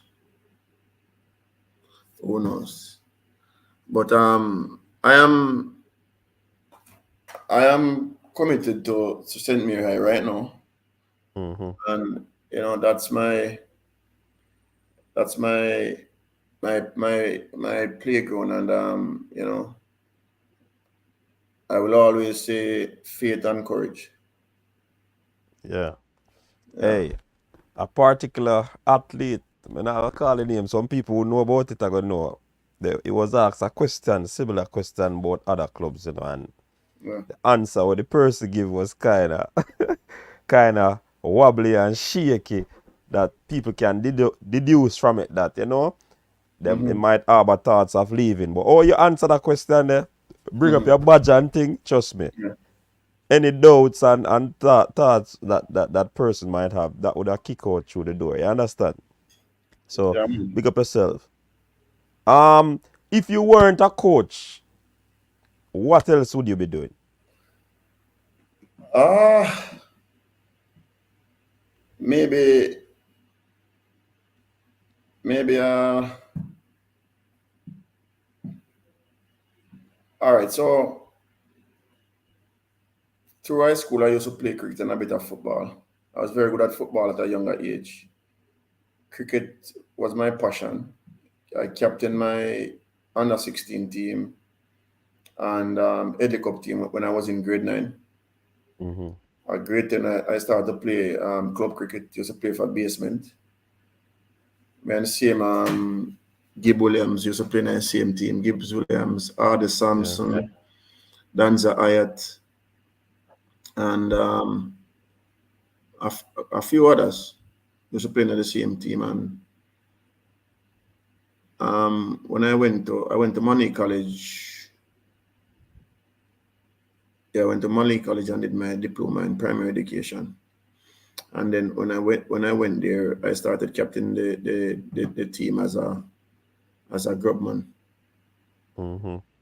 A lot of persons didn't like it, but at the time I was the right pick because I showed leadership.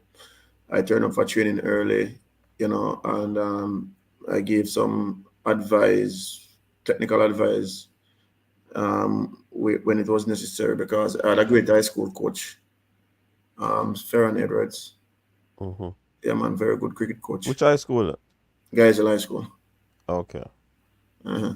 So in um so I eventually started to be a player coach because the coach used to run so Dalia used to run a gym class in the evenings down by Windalco. Mm-hmm. So I used to, play a coach, and in my third year we won intercal. First in high school history, 55 years. Wow. That year I was the leading run scorer, leading wicket taker for the team. Then I went to GC and started playing cricket for GC also. But when I went to GC, I didn't like the I didn't like the politics in the cricket team. So went and play a few games and just never returned back. Just never returned.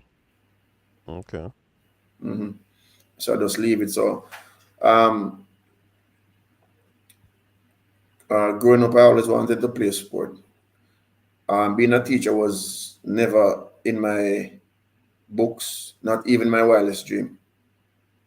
And since I started, I realized that I have impacted a lot of lives positively, and my respect out there is very huge. And a lot of persons show great appreciation. They show a lot of love, thankfulness, and you know, they have responded positively even years after, as a result of the impact, and the motivation I would have given them, and when they were a lot younger. So I I just remain humble and try my best to assist them and direct them in as best as possible. So So so basically you say that it'd still be impacting the education system if it wasn't for coaching. No, If you weren't doing coaching, you'd be still involved in teaching, just teaching. no, I doubt that. What other field would that involve in? Ah, Cause we know you like this spinning on the turntable all thing, you right, know. that's where I When you was come going to when you because, come at GCL, I saw we get to know you, you know. yeah, man, DJ Kadu. DJ Kadu, I baddest man. Yeah, man. A lot of persons, a lot of person might not know, because I used to play amongst the very best DJs in the country. Mm, Yeah, man. Told me the hot one at the time. We used to get some bookings in Kingston, and one party, me, Liquid, Bambino, and Kirk Riley play one event at about 2000, 2006. And them time we have $1,500 for going to a party. You know? mm. So it's a 2006, $1,500 for going to a party. It's a serious party that. Yeah, man. So I've been I've been all over. One of my biggest break was, you know, when I was going to GC, when I get a bookings for go gym weekend. But because my final exams runs up to August, me have to turn it down. Mm, And then I used to play like, go Cayman, playing at the bars, playing at the clubs, them play on radio station at 104. I used to play that, and I think at 104. Yeah, I'm never can remember if me get in the play. No, I think I just at 104. Yeah, man, and I've been around Jamaica playing music and all of these things. So I think maybe if it wasn't for this, I would probably be a professional DJ. And the thing is that now my mother don't like it, so mm. and the coaching and the bleaching at night time couldn't work on anything, so we um just leave it alone, and even and then I went in a party promotion and anything there. My mother still never like it. She never, because Yeah. mother a Christian, so and me love my mother. So I try to ensure the boy, she not feel too uncomfortable, and me try to do things to please her and things. So even the party promotion, me stop it. So like any little thing I don't know, I do it at my house and just invite some friends and we, eat and drink and laugh and any little thing there. Mm-hmm. Play like music and thing, but that's basically it no. Okay. Well, that's good to know that mama love cause if you tone down on certain things. I understand. All right, we see some question in the chat room right now. Chuck Era is saying that Akila Barnes, formerly of Idol, is coming to St. Mary. Is that you have any idea of that? Yeah, man, Akila, yeah. Okay. All So right, cool. yeah, man, Akila, I've made significant improvement because I think when well she leave Idle pretty young, and um yeah, she probably has a story over there, but nice girl and thing, but sometimes need like a rubbing. Mm, Yeah, stay in line and thing, and she has improved significantly this year because when she came, she didn't she never broke 13 seconds before, and mm. yeah, and this year she ran 12.2 this year. Okay. Yeah, so yeah, man, she has improved a lot this year, and what I did this year different was to have a sit down talk with her. because you're class one and she come and a joke out the training and them with it. Mm-hmm. Yeah, when I see a couple of days and all of these things, so you have to get serious. So if I want to be a part of it, you have to get serious and do some work. And she did some work this year at the best she ever trained, and the result speaks. Yeah, Yeah, she man. improved significantly. All right, cool. All right, Alice, I have a question for you. Who would you attribute your success to? Why was this person so instrumental in your growth and development? All right.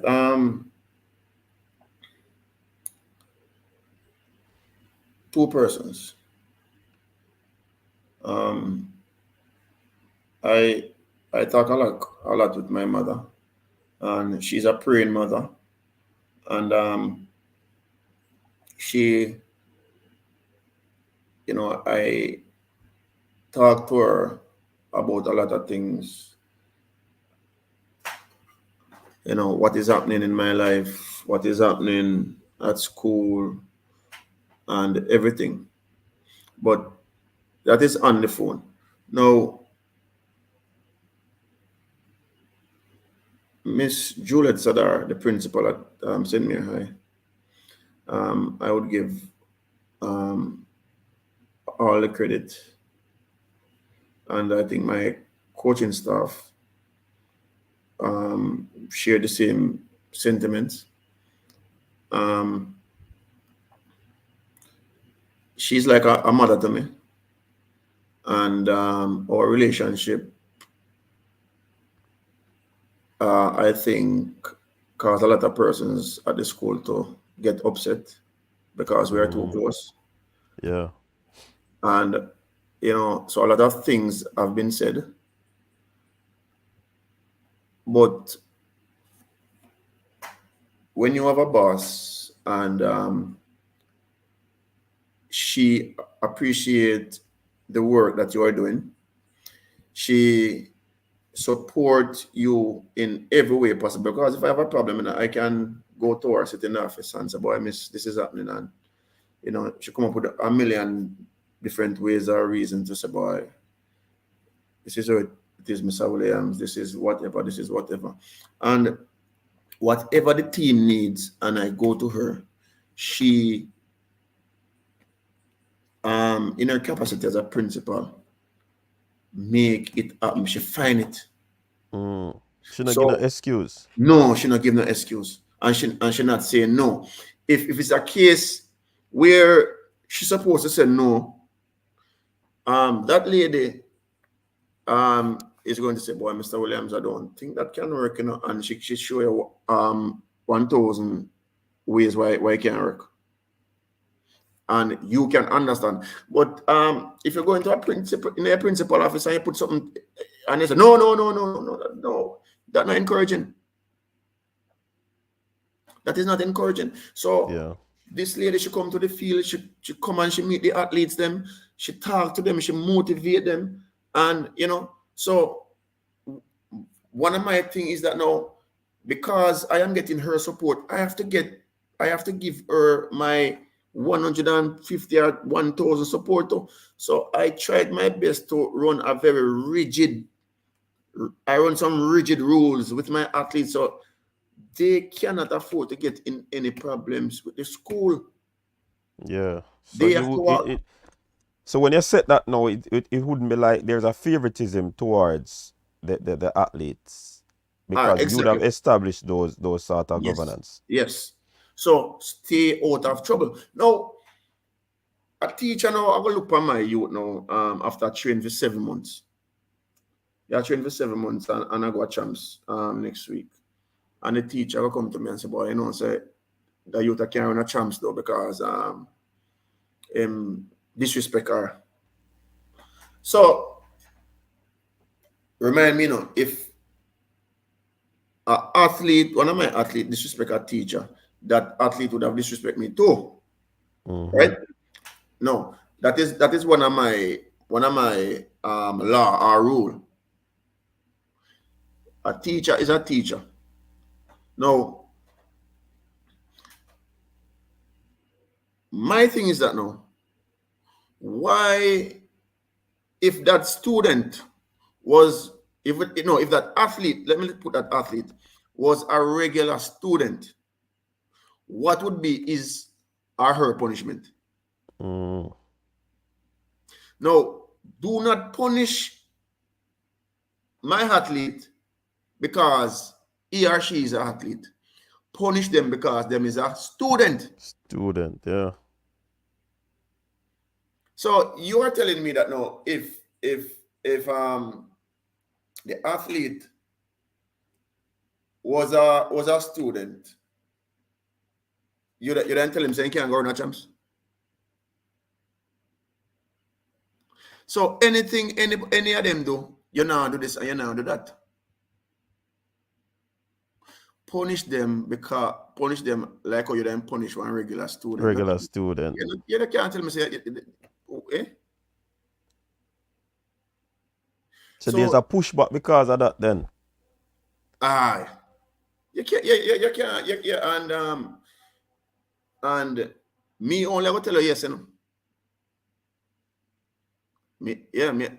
Yes, I agree with you that the person is not running, but the person have to run. you just agree just to save the conversation. Just to save the conversation. Yeah. No, but no, look into it. A real talk, man. Remember now, after school, that student becomes an athlete. Because after school and train, not during school hours. Mm. If the child does something in school hours, punish the child as a student. A regular student. Yes. That does not because I can bet you if they had like a school challenge quiz student, they normally try to take away what the child does for the punishment. But like you rightfully said, these activities are done after school. So they are student first, then athlete after. So you punish them according to what they would have done in school time so that it won't affect them performing as an athlete or representing as an athlete. Exactly. Now, if the incident occur during that time, then after school, is a different thing because it's no athlete, not you understand what I'm saying? Mm-hmm. So you would have deal with that accordingly because they would have been in your care. Yes. No, the punishment, me can't lead out the judgment because after school hours. Mm-hmm. But not tell me say that I'm not doing school hours. No, not telling me that, man. So these are some of the things and so the teachers must understand that these kids work hard. These kids show a lot of dedication, and they must, instead of telling them that you need to stop going to training because you're not doing no school work, you need to stop going to training because of this and because of that. All they need to do is to say, look, this is a good teacher, It's a lunchtime. Come down at staff room and show me your work. Or tell Mr. Williams, 15 minutes after school, may I look on your book, may I check your work and help you with something. Now, if that teacher is, or if that person is showing that interest and that help towards the student athlete now, then we have a better school. But don't say, and this is what is happening. That's why I'm talking. Don't say the athletes them do this and them that and whatever, and you not coming to the coach and say nothing at all. But in a corner talk and all of these things. So there's a lot of things going on, and sometimes, you feel like you want to throw it all. Yeah, man, we know you're talk, man. Yeah, There's a pushback from the staff, yes, pushback yes. from parents, pushback from administration. We know you're talk about, man. And that's why you see when you see coaches like you would have come out and do your thing, commendation have to show, homage has to be paid to you because we know the struggles that people like you face. Yeah, And but they always say if it is not one thing, it's the other. exactly. So Alisa, the principal is the driving force behind the St. Mary track program. She's the person who must be credited with the work because she when in my down moment she's the person who's there, and she's always there. She has always been there, Hmm. motivating, and Mr. Williams, this is such, how can we help? And Yeah. so, and you have a few past students out there who assist, and probably this gentleman, him know what I call him name still, but him know himself. Send me 3 barrel of stuff last year, and they have gone a very very far away, and some of the performance that you would have seen, would have been a reflection of some of the supplements that we have gotten, Hmm. um, and a lot of these things. So yeah, big respect and thanks to him. Yeah. We see Chinny Lee or China Lee a big a shout out. Big up China Lee. We see Edda Wellington a shout out. Say it was a good thing that she sent her daughter to St. Mary. Um we see DJ Liverpool.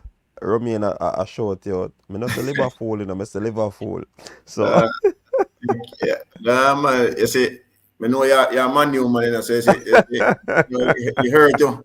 Oh, Chelsea match up. Yeah, man. boy, me I tell you say Chelsea me can't believe say we lose a game then. A true man. Me, And I know me can't. some of my time, why me pray for Man U lose, because I coach deal with Christie. Yeah. Yeah, man, me pray for one lose, man. Just because of that, Christy did Because for go still. Him time it up. Him toxic, man. Him no, did but toxic, man. the man did that talk the truth. The man Yeah, that talk but there are ways where you could have deal with that and nobody bring it to the. Hey, Ali Issa, nobody would not. No, your time not coming. Don't come in with conversation. Yeah, man. The youth never deserve how Man U deal with him. After the whole man come and lead, on a goal scoring chart Yeah, and them that's thing. true. That's true. Yeah, he never deserve that. Anyways, so yeah, one I person them responsible for your tent movement where I go on. Okay. So anybody if you don't want tent check DJ Kado, check Coach Williams.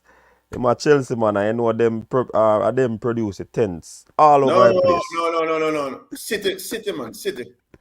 I City you support? Yeah, man, City, man. Oh, me think of Chelsea. Oh, I wrong blue me talk about. My apologies, sir. Yeah, man. My my apologies. Yeah, man, My City, man. Alright, so basically we kind of finish up the interview now. But let me ask you this. You say City at your club. Who is your favorite coach? Track and field coach in our world. In our world, Mm. oh, that one tough one, It's tough. But would have to go with Francis for the female and Glenn for the male. Alright. Who is your favorite athlete? Since as you split it again, female and male. Female would have been Shelley, and male would have been Yuan. You want Blake. Yeah, because Alright. a lot of people have like calling Alicia now laugh after me, but you see, for someone who have been down on a road where there was no turning back or coming back, yeah, it's a man where working way back and not to his best, but you know, I think him show a lot of courage. And even though in the last couple of years people are telling him saying for quitting for He this quit, and this, yeah. that, and him still some way better than enough of the young sprinter them same way. Seem falling away in the team even looking at last year. Yeah, man. Yeah, You see because the thing about when you do something that you're passionate about, hard. it's very difficult to walk away from, you know. So Johan Blake might find himself in another situation now. Because remember he lost a lot of years because of Yes, the injury, you know. Mm-hmm. So it kind of hard for him just chewing the towel like that still, you know. I think Very, that's one of the things we really have him. Alisa, big up for that super sticker. Big up yourself. DJ Gigs is asking, what would be top 5 things that Kadu would improve sports in St. Mary? What are the top 5 things that would improve sports in St. Mary? All right.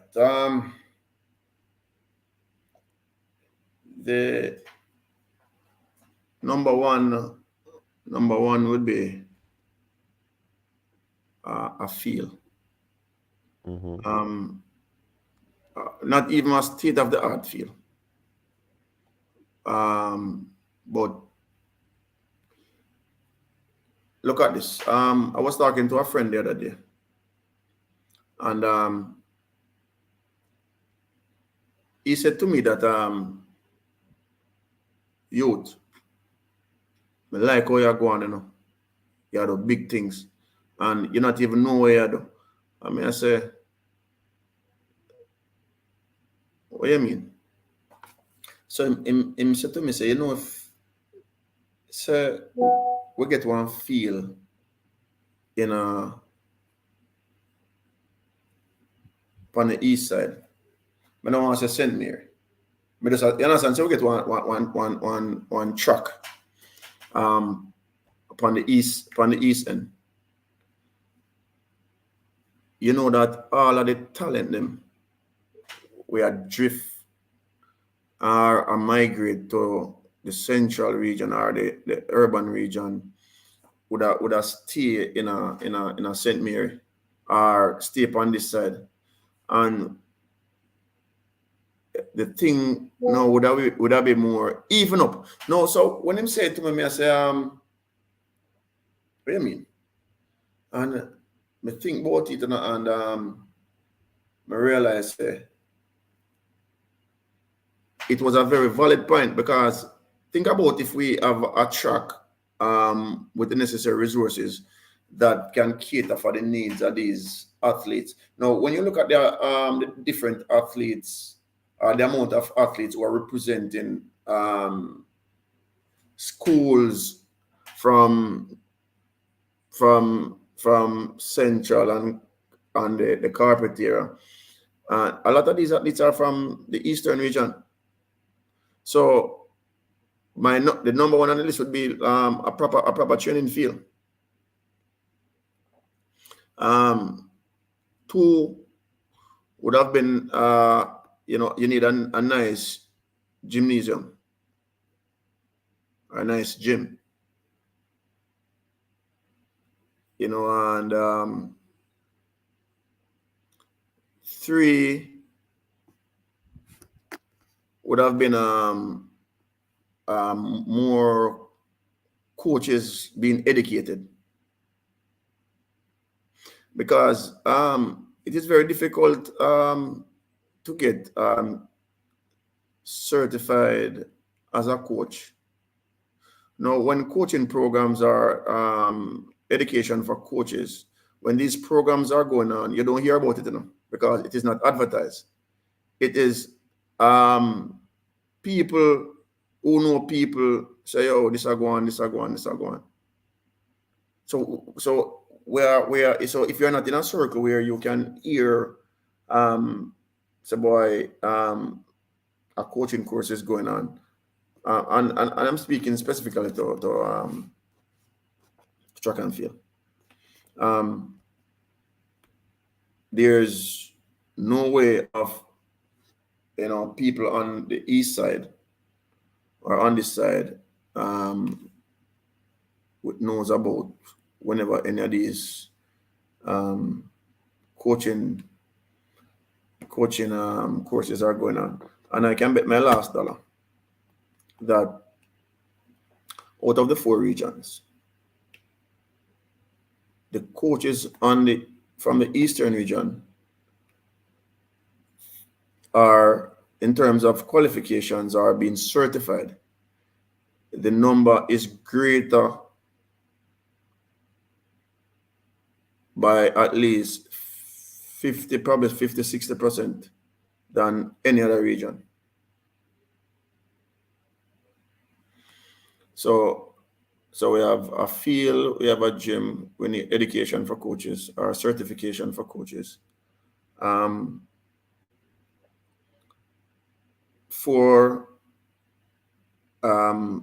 think we need sponsorship, money. Money makes life easier, and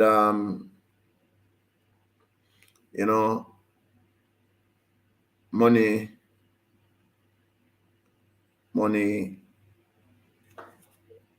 gets you, or the sponsorship or the sponsor will make life easier. So like the things that the everyday costs will be you as an athlete training, you don't have to worry about these things.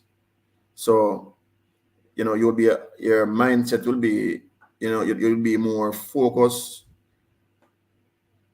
because you know that everything else is being taken care of. You don't have to worry about oh, you're going to get this. You need supplements. You need this type of diet. You understand? You need training shoes. You need apparel. All of these things. So with the sponsorship, life becomes easy. And the final one, I would say, a management team. And let me explain this. Now, if you're thinking sports, you need persons with with some necessary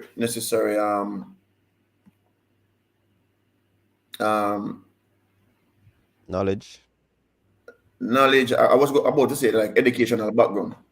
Okay. With experience to know how to do business, and I'm saying that because with the knowledge and experience,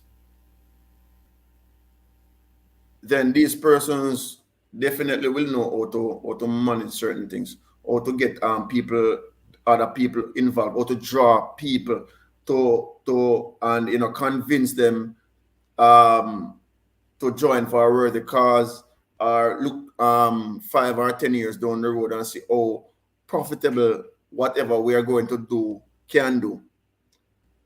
And I think when you have persons with the know-how, the coach and the sponsor, the athletes, all of these things becomes easy and people get more comfortable. Mm-hmm. When you look at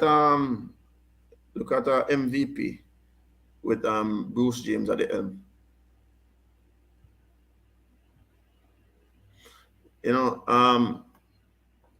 this man is someone who you can learn a lot from. you know, you see, they start to host different meets and stuff now. Yeah. And these are the same things. So if you ever feel and you have people with certain knowledge, then you can run some meets and you draw people from town, come a country. Yeah. You understand? Yeah, Pull in because more resources. exactly. So I think those 5 things would have made sports in St. Mary a lot bigger and more popular. And this person have to willing now to sell the sport.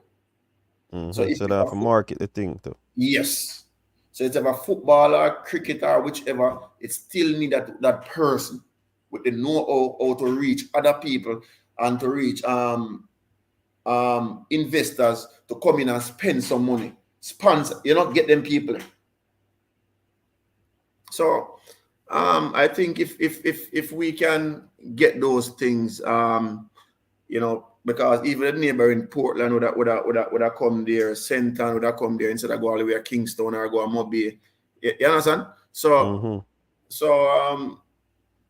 these are some of the things, and then now Menzi, this would affect champs now, because then you hear people say, no, well, why the thing I even out now, You understand? Yeah. So the coaches them now, them have to go show so they can coach, not only talent. You understand? Because we have to be truthful, all of these schools, all of these youth, if them go training 10 times, they might beat 9 out of 10 times, they might beat 5 man from the east, or some man from some other part, because I talent them. And me and you know, say, boy, talent and talent, I know something was easy for lose. You go out there, so you work, put in 1 month of hard work, and you come back, you ready again, Yeah, man. Easy for get ready once you put in the work. Aye. As against an average man. So I think those are some important pointers to lift the sports in the parish. All right. So I think we reached at the end. Boy, we never know. So that go so long, 2 hour 23 minutes we're on, A true man. See, Yeah. so when you talk about something where you love, them thing that is happening, man. So Yeah. I really appreciate you taking the time out to be on Coach Williams. And let me echo the sentiments again. You have been doing a fantastic job over there in St. Mary. Kudos to your national representative, your champs medalist and finalist. Big up yourself. Just continue to make yourself available so that you can, reach to these students in whatever capacity. I know some of them looking for a father figure, and the way you guide them, that would have helped them along their journey in life. Some return and some don't return. And them do the Jesus that too, so you not have to really feel no way about that particular reason. So thanks again. Big up yourself. Yeah, man. All right. Thanks, Benji. And Yeah, man. Greater things in store, Yeah, man. We know that. Yeah, man. We know that. All right. So any final words I want to share with the audience before we sign off? Well, I just want to say thanks for tuning in today. I know I've said a lot and could have said a lot more, but in due time, I am maybe before the year finish, or maybe in another couple of months, I'll come back on here and give the viewers, Menzi, everything that has been happening. Okay. No sugarcoat, just straight. Yeah. And they can be the judge of what I have to say, and give some advice. All right. So I just want to thank the viewers for tuning in. And Coach Williams is at St. Mary High, and I will continue to do my job and motivate my athletes to strive for excellence through our motto, faith and courage. All right, big up Yes, sir. yourself. And people, we're gonna have our next coach coming on Tuesday night. I got have our next coach forward in Tuesday night. Yeah, man. We are trying to highlight the coaches them, because this is the coaches desk. And I'm a colleagues them. You see me I say? So we have to highlight them because they are doing a wonderful job. Last week, Thursday, we had on Coach Smite, Guard Smite on the show. This week we have Coach Williams. And look out for Tuesday, we're gonna be having another coach on the platform to share their journey as well. So again, people, thanks very much for tuning in. Ensure that you subscribe if you are new to the channel. Like the video on your way out. You can also share the content. Tell a friend to tell a friend about us, because this is what we do here on the Coaches Desk. Highlight coaches for the excellent job they are doing. Administrators, every single person that is involved in sport, athletes, and so forth. So again, have yourselves a wonderful evening. I'm out. Your style and your flavor make the city rock. They must say the season come out with a bang. Coach Minzy, best round here. Remember that.